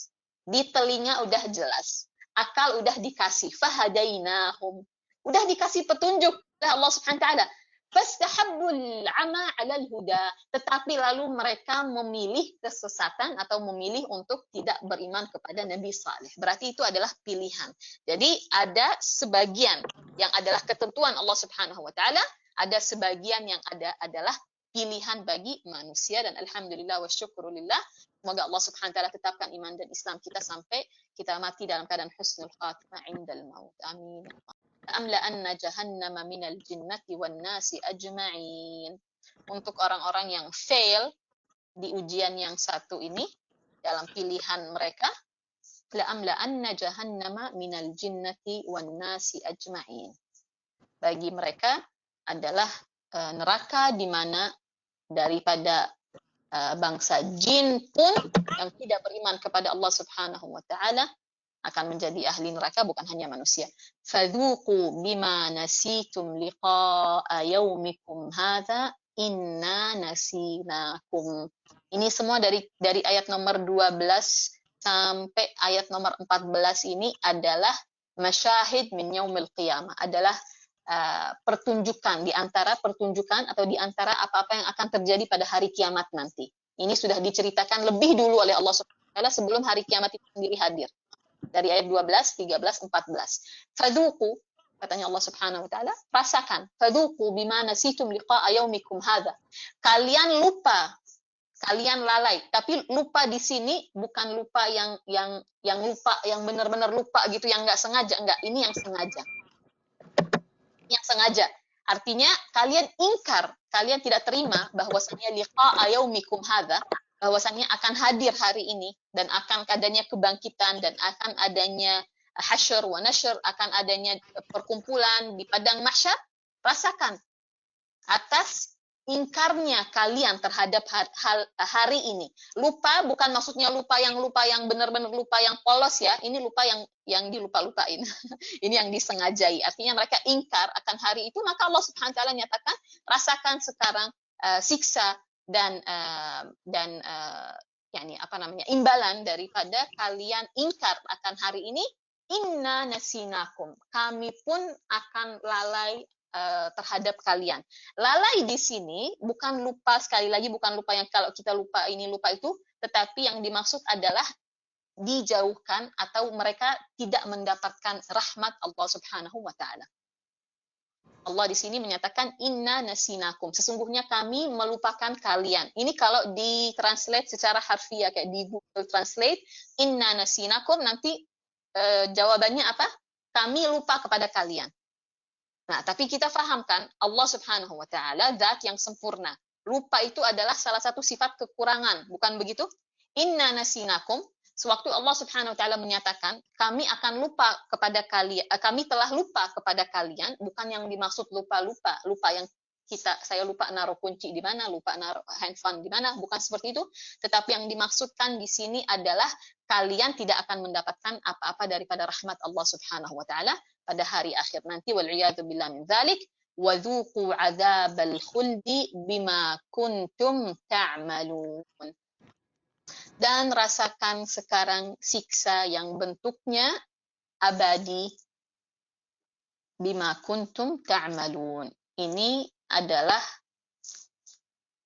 pembalasan daripada amal kalian sendiri. Karena sekali lagi Allah Subhanahu wa taala memberikan kita petunjuk, pertama kita diberikan alat untuk kita faham dan ngerti, yaitu as-sam'a wal absara wal af'idah. Berapa banyak kali Allah mengulang ini di dalam Al-Qur'an. Kita diberikan alat untuk faham.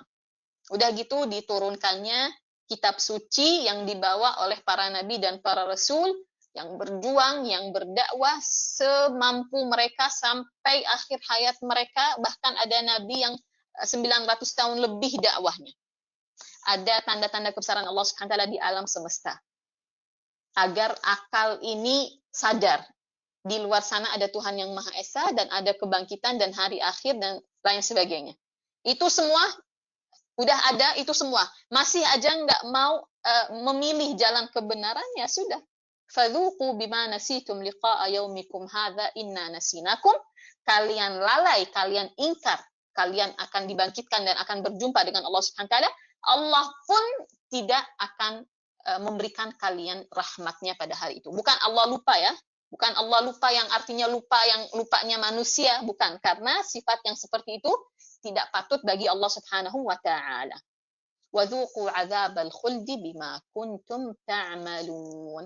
Dan rasakan pada hari ini, hari kiamat nanti, pembalasan daripada amal kalian sendiri. Sekali lagi, ayat-ayat ini diturunkan di pada masa yang orang-orang itu perlu dibetulkan dan diluruskan pemahaman mereka terhadap zat Allah Subhanahu wa taala, dan diyakinkan bahwasannya adanya hari akhir, adanya kebangkitan, adanya perjumpaan dengan amal kita, dengan perbuatan kita, dengan buku catatan kita, dan bahwasannya ada dua golongan di hari akhir nanti, ada ahlul jannah dan ada ahlun nar. Ini semua diturunkan di waktu yang tepat sekali pada masanya, dan Allah Subhanahu wa taala berbicara dengan mereka lewat akal. Di ayat nomor 4, di ayat nomor 5 sampai di ayat nomor 9, Allah Subhanahu wa taala berbicara dengan mereka yakni lewat akal mereka, agar mereka ini sadar semua yang mereka punya ini dari Tuhan yang menciptakan, dari Tuhan yang kepadanya kita akan dikembalikan. Insyaallah taala. Kelanjutannya di Senin yang akan mendatang, ayat nomor 15 berkaitan dengan 16-17. Wallahu a'lam. Jazakumullah khair. Semoga bermanfaat. Saya ingin menekankan satu hal, karena waktu itu ada yang bertanya tentang ahlul fatrah. Ahlul fatrah, kemarin saya katakan di ayat nomor 3, litunzira qauman ma atahum min nadhirin min qablika. Dan saya katakan orang-orang yang tidak, atau kaum atau suatu umat yang tidak mendapatkan utusan lama sekali, dan nabi terakhir yang sudah hadir di masa itu peninggalannya sudah tidak ada. Jadi sudah tidak ada, khalas, udah nggak ada ilmu, nggak ada kitab suci, semua hilang. Ratusan tahun nggak ada nabi, nggak ada rasul, itu dinamakan ahlul fatrah. Ahlul fatrah ini oleh Allah Subhanahu wa taala diberikan yakni rahmat, dijadikannya ahli surga. Kenapa? Karena mereka memang nggak punya petunjuk, nggak punya guidance. Bagaimana Allah Subhanahu wa taala akan menyiksa mereka, sementara Allah sendiri tidak mengirimkan apapun yang bisa menunjukkan mereka kepada jalan kebenaran. Oke. Lalu karena ada beberapa yang bertanya, saya pikir mungkin ada, mungkin saya tidak jelas menyampaikan bahwasannya ahlul fatrah itu, ya, sebelum Rasulullah berdakwah dan menjadi nabi, mereka semua itu namanya ahlul fatrah. Oke, sebelum Rasulullah berdakwah, Abu Jahal, Abu Lahab, Abu ini, Abu itu semua adalah ahlul fatrah. Sebelum Rasulullah menyatakan dirinya nabi dan mengajak mereka beriman kepada Allah Subhanahu wa taala. Dari detik Rasulullah menyatakan beliau adalah nabi dan beliau mengajak mereka kepada beriman kepada Allah saja dan meninggalkan selain Allah, dari detik itu mereka sudah bukan ahlul fatrah lagi. Jadi Abu Jahal itu bukan ahlul fatrah. Abu Lahab itu bukan ahlul fatrah. Kenapa? Karena Rasulullah hadir di antara mereka. Seandainya Rasulullah itu nggak pernah ada, itu mereka masih namanya ahlul fatrah dan semuanya ahli surga. Jadi yang meninggal sebelum Rasulullah jadi nabi, yang meninggal, dengarkan baik-baik, yang meninggal sebelum Rasulullah itu menyatakan dirinya adalah nabi dan mengajak mereka beriman kepada Allah, itu semua namanya ahlul fatrah dan mereka adalah ahli surga seperti orang tuanya Rasulullah dan lain sebagainya. Tapi yang hidup sampai mendengarkan dakwah dan ajakan Rasulullah dan enggan beriman, padahal Allah sudah kasih as-sam'a wal absara wal af'idah, kitab suci udah ada, Al-Quran, petunjuk udah ada, Rasulullah masih nggak beriman, itu namanya bukan ahlul fatrah lagi udah. Nah, itu namanya sudah dikasih pilihan oleh Allah Subhanahu wa taala. Nah, Abu Jahal dan Abu Lahab memilih jalan yang mengantarkan ke neraka, wal'iyadu billah min dzalik. Sayyidina Abu Bakar As-Siddiq, Umar bin Al-Khattab dan lain sebagainya memilih jalan yang mengantarkan mereka ke surga. Jadi jelas ya, ahlul fatrah itu siapa?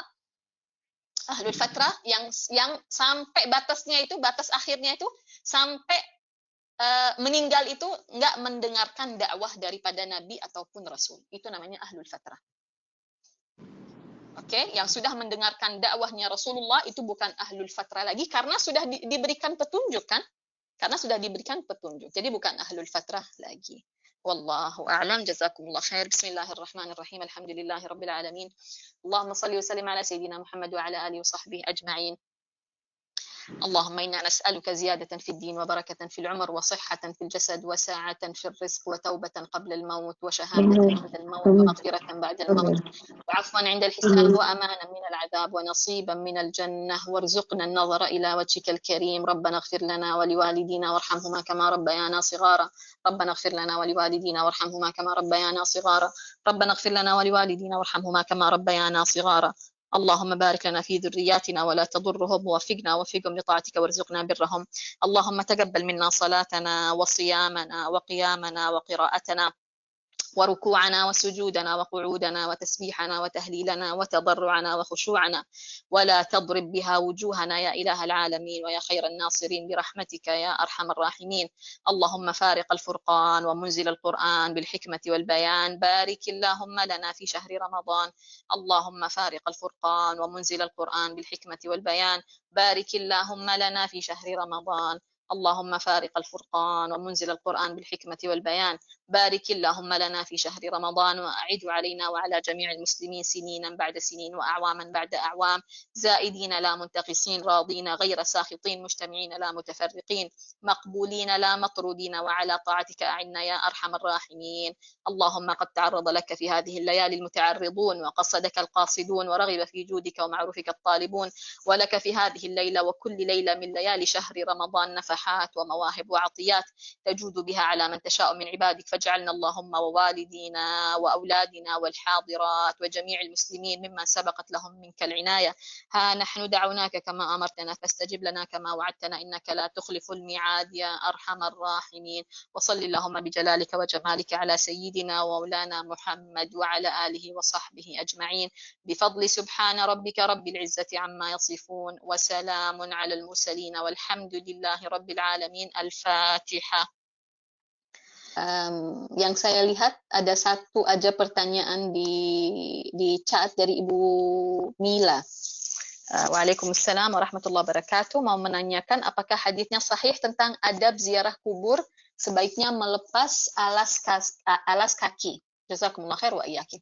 Ada hadisnya Rasulullah sallallahu alaihi wasallam, la an amshi ala jamrah atau sayf atau akhsif na'li bi rijli ahabbu ilayya min an amshi ala qabri muslim. Yang mana artinya, hadisnya sih lebih panjang dari ini, yang mana artinya kata Rasulullah sallallahu alaihi wasallam menyampaikan apa ya istilahnya, mending aku berjalan di atas batu bara yang menyala daripada aku berjalan di atas kubur seorang muslim. Oke, lebih baik atau masih mending kalau aku jalan di atas batu bara yang menyala, batu yang menyala, daripada aku jalan di atas kubur seorang muslim. Hadisnya ini riwayat Ibnu Majah. Hadis riwayat Ibnu Majah. Pertanyaan Ibu Mila, apakah hadisnya ini sahih? Yang dimaksud Ibu Mila sahih ini apa? Entah Ibu Mila masih ada atau sudah keluar. Yang Ibu Mila maksud hadis sahih itu apa? Hadis sahih dalam arti sahih yang kategori sahih yang dari riwayat Bukhari dan Muslim, atau maksud Ibu Mila hadis sahih yaitu benar adanya apapun kategorinya tapi hadis benar? Karena hadis yang benar dari Rasulullah itu bukan cuma hadis sahih.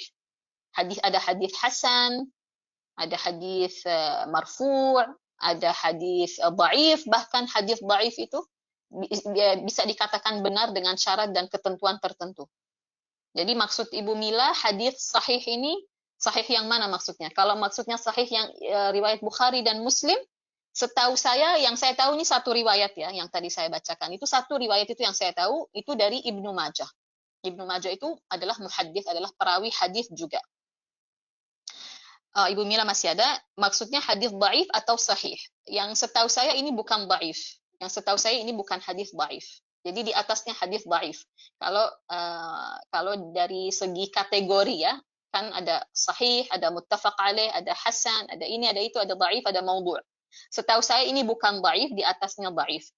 Tapi insyaallah taala, insyaallah kalau ada kesempatan saya akan cek lagi. Ibu Mila yang di Dubai bukan? Di Sharjah, iya yang di Sharjah maksud saya. Oke, insyaallah. Kalau saya sudah dapatkan jawabannya, saya akan forward. Tapi yang pasti hadis ini benar. Benar dalam arti memang benar ini adanya hadis yang seperti ini. Kalau kategorinya dari masuk yang mana tepatnya nanti saya cari tahukan. Karena so far yang saya tahu ini riwayat Ibnu Majah.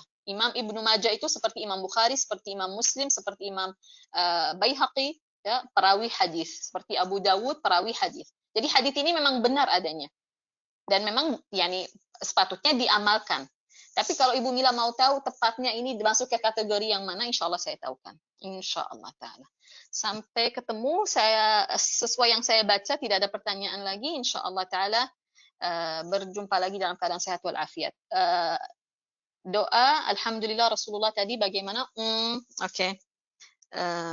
Saya tuliskan, Alhamdulillah Rabbil Alamin. Hamdan yuwafi ni'amahu wa yukafi'u mazidah. Hamdan yuwafi ni'amahu wa yukafi'u mazidah. Tapi ini nggak pakai harakat ya. Insya Allah ta'ala mungkin nanti kalau bisa saya cari. Wa yukafi'u mazidah. Oke, yang ini. Dan ada di video yang selalu di-share di awal kajian, video dzikir pagi, ada di situ. Kalau saya tidak salah, di situ sudah ada fathah dhammahnya. Mungkin Ibu Dewi bisa buka videonya dan di-capture. Insya Allah ta'ala kalau ada kesempatan nanti saya kirimkan yang ada fathahnya. Dibaca 3 kali pada waktu pagi, 3 kali pada waktu sore. Insya Allah sama dengan telah menjalankan kewajiban syukur kita selama 1 hari. Plus sholat duha 2 rakaat minimal, itu juga termasuk kita sudah menjalankan kewajiban syukur kita bagi Allah Subhanahu wa ta'ala. Jazakumullah khair. Sampai jumpa lagi. Mohon doanya selalu. Wassalamualaikum warahmatullahi wabarakatuh. Terima kasih Bu Feni, Bu Tetri, dan segenap panitia pengurus. Waalaikumsalam warahmatullahi wabarakatuh. Alhamdulillah, kajian hari ini dengan tema tafsir surat Al-Sajdah ayat 9 hingga ayat ke-15 selesai. Semoga kita bisa mengambil banyak manfaat dari kajian hari ini. Jazakillah khair kepada Ustazah Nur Hud Alatas yang telah menyampaikan ilmunya yang sangat bermanfaat kepada kita semua. Jazakumullah khair kepada ibu-ibu jamaah Robiul Khair yang telah menyempatkan hadir secara virtual di GoToMeeting. Insya Allah sampai jumpa lagi di kajian Robiul Khair Senin depan. Kita tutup acara hari ini dengan bersama-sama membaca hamdalah. Alhamdulillahirabbil alamin. Subhanakallahumma wa bihamdika asyhadu alla ilaha illa anta astaghfiruka wa atubu ilaih. Mohon maaf lahir dan batin. Wassalamualaikum warahmatullahi wabarakatuh.